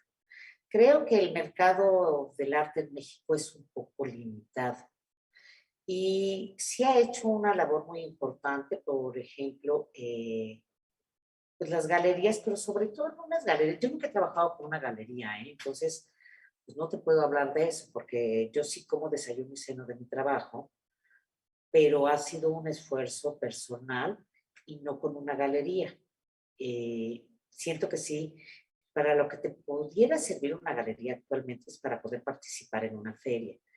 Pero creo que también esa historia de ir de feria en feria, Documenta, Kassel, Basel, Marco, Arco, o sea, a ver, llega un momento en que dices, ¿ya qué horas trabajas?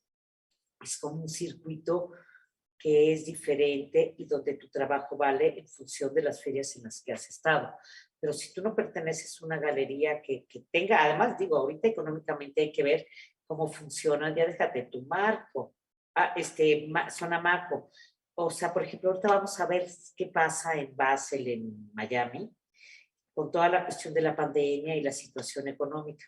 En México creo que tenemos un mercado pequeño de coleccionistas de arte, no es un mercado muy grande, son gentes como reconocidas, creo que hay muchísima más educación del mercado del arte en Europa, por ejemplo, y en Estados Unidos. En México es muy pequeño y muy elitista, y creo que el abanico del arte es un abanico muy, muy grande, y solamente se mira a un cierto sector de lo que es el arte mexicano, que es el arte, pues digamos, conceptual. Yo le querría decir conceptual, porque creo que todo el buen arte es conceptual. Todo tiene un pensamiento y una inteligencia y habla de algo. O sea, tú ves una pieza de Jan Hendrix, es una pieza que tiene un concepto y tiene una inteligencia, y tiene un camino. No es solamente porque tengas que hacer no sé, o sea, la cáscara de plátano que tiras en el piso.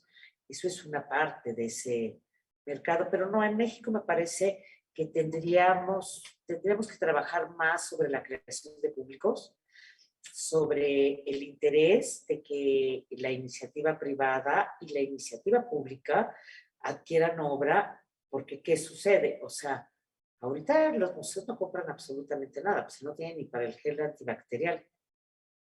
Entonces sí estamos en un problema muy difícil porque generalmente la obra que está en las colecciones de los museos es por pago en especie o por donaciones.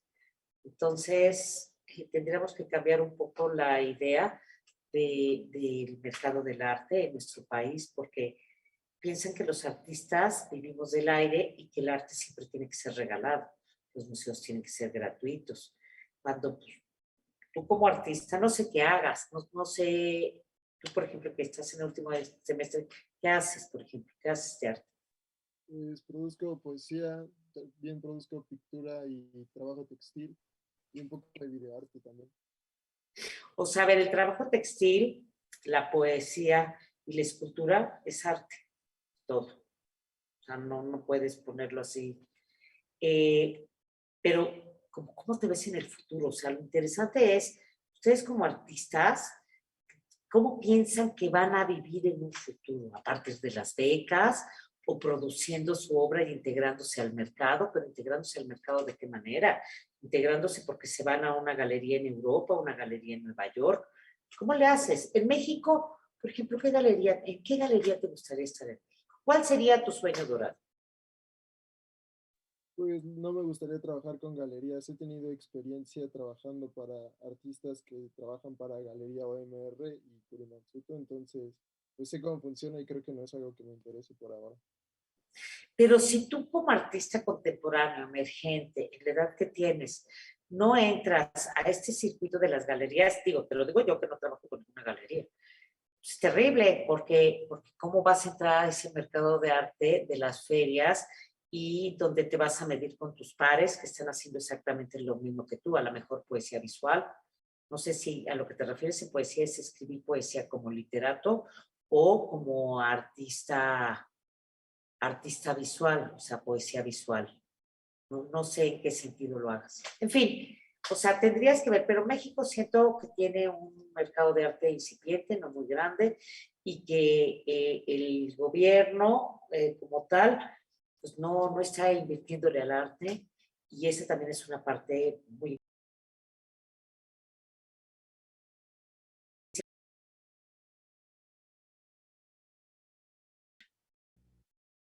Muchísimas gracias, maestra. Y bueno, gracias a todos los estudiantes también. Le agradecemos muchísimo este espacio de interacción y estos momentos que de verdad tanto emocionan y tanto motivan a nuestros estudiantes. Y a continuación le cedo la palabra al doctor Moisés Rosas para hacer el cierre de esta maravillosa sesión. Gracias, maestra.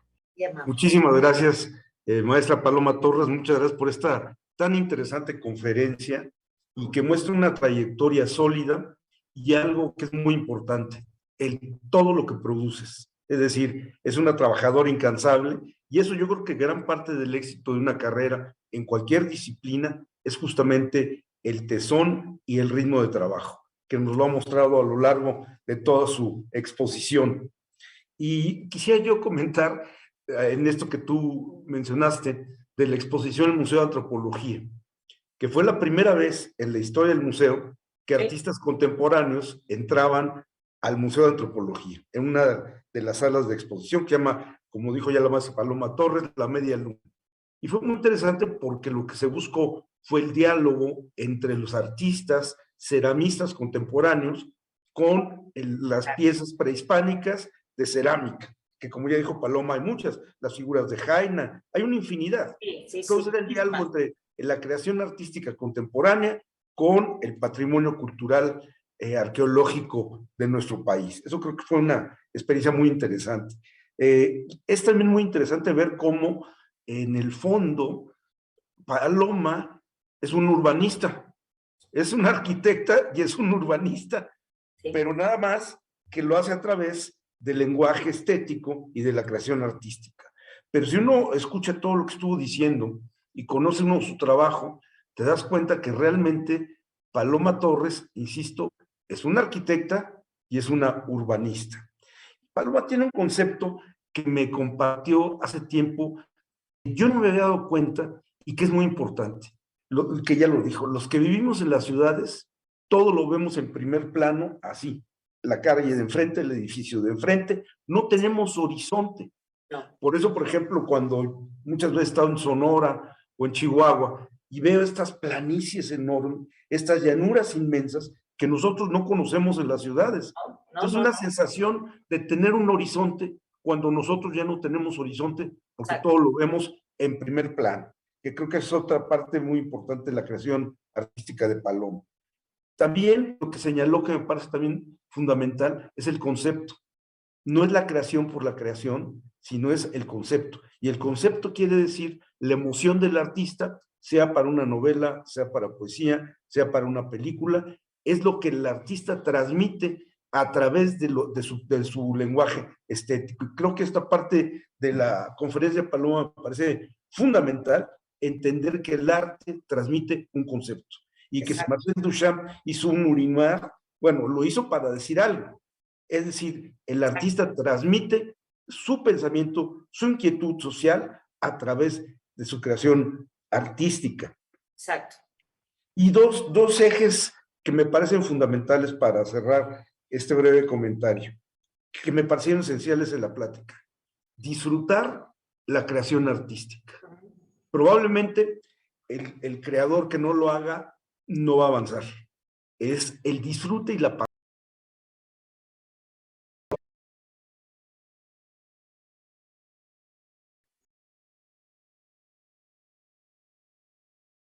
Maestra Paloma Torres, muchísimas gracias.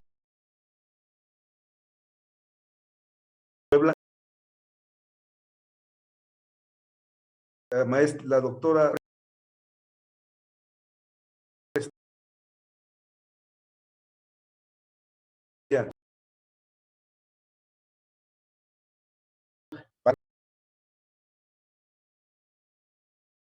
Quiero decir nada más una cosa. Sí. Esta cátedra, cuando yo hablaba de que sería interesante que artistas en activo, digamos, artistas que están haciendo obra actualmente, que no solamente viven de dar clases, sino de su trabajo creativo, esta cátedra es eso. Esta cátedra en general han sido puros artistas, bueno, Betsabe, Bernardo Gómez Pimienta, Norten, etcétera. Es eso. Y es esa oportunidad que los artistas tengan, los jóvenes que están estudiando arquitectura, música, teatro, lo que sea, tengan de poder interactuar con artistas artistas que están vivos durante su vida, Así que es. pueden platicar con ellos y que pueden tener consejo o que pueden enseñarles su trabajo, y que yo creo que esta es una labor que no conozco de otro lugar que se haga así, que la Universidad de las Américas ha tenido la inteligencia de darles muchísimas más herramientas a sus estudiantes para que salgan mejor preparados. Acuérdense que la educación sin cultura es instrucción. La cultura va de la mano de la educación. Felicidades. Muchísimas gracias. Rosas. Muchísimas gracias. Felicito Hemos a tenido, los... tú eres la creadora número 24 que hemos tenido, ¿eh?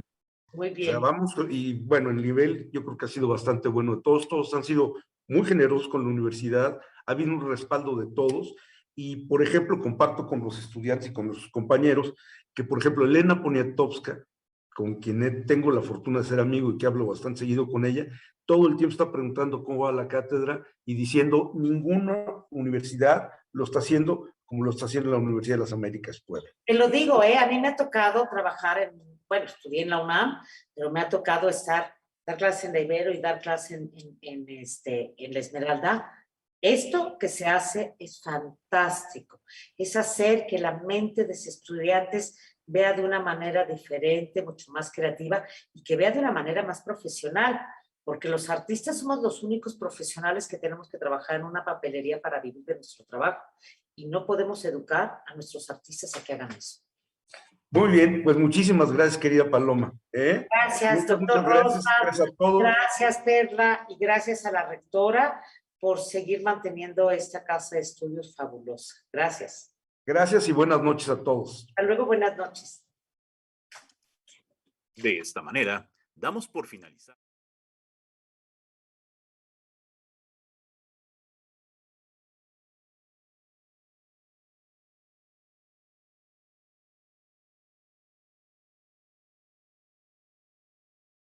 Universidad de las Américas Puebla. Cátedra de Artes UDLAB. Otoño 2021. 6 expertos internacionales. 4 ponencias magistrales. Pláticas multidisciplinarias. Benjamina Juárez Echenique y Marisa Canales. Música. Bernardo Gómez Pimienta. Arquitectura. Marcela Sánchez Motas y Octavio Seibi. Danza. Paloma Torres. Artes plásticas. Cátedra de Artes UDLAB, otoño 2021. Dale play a la cultura.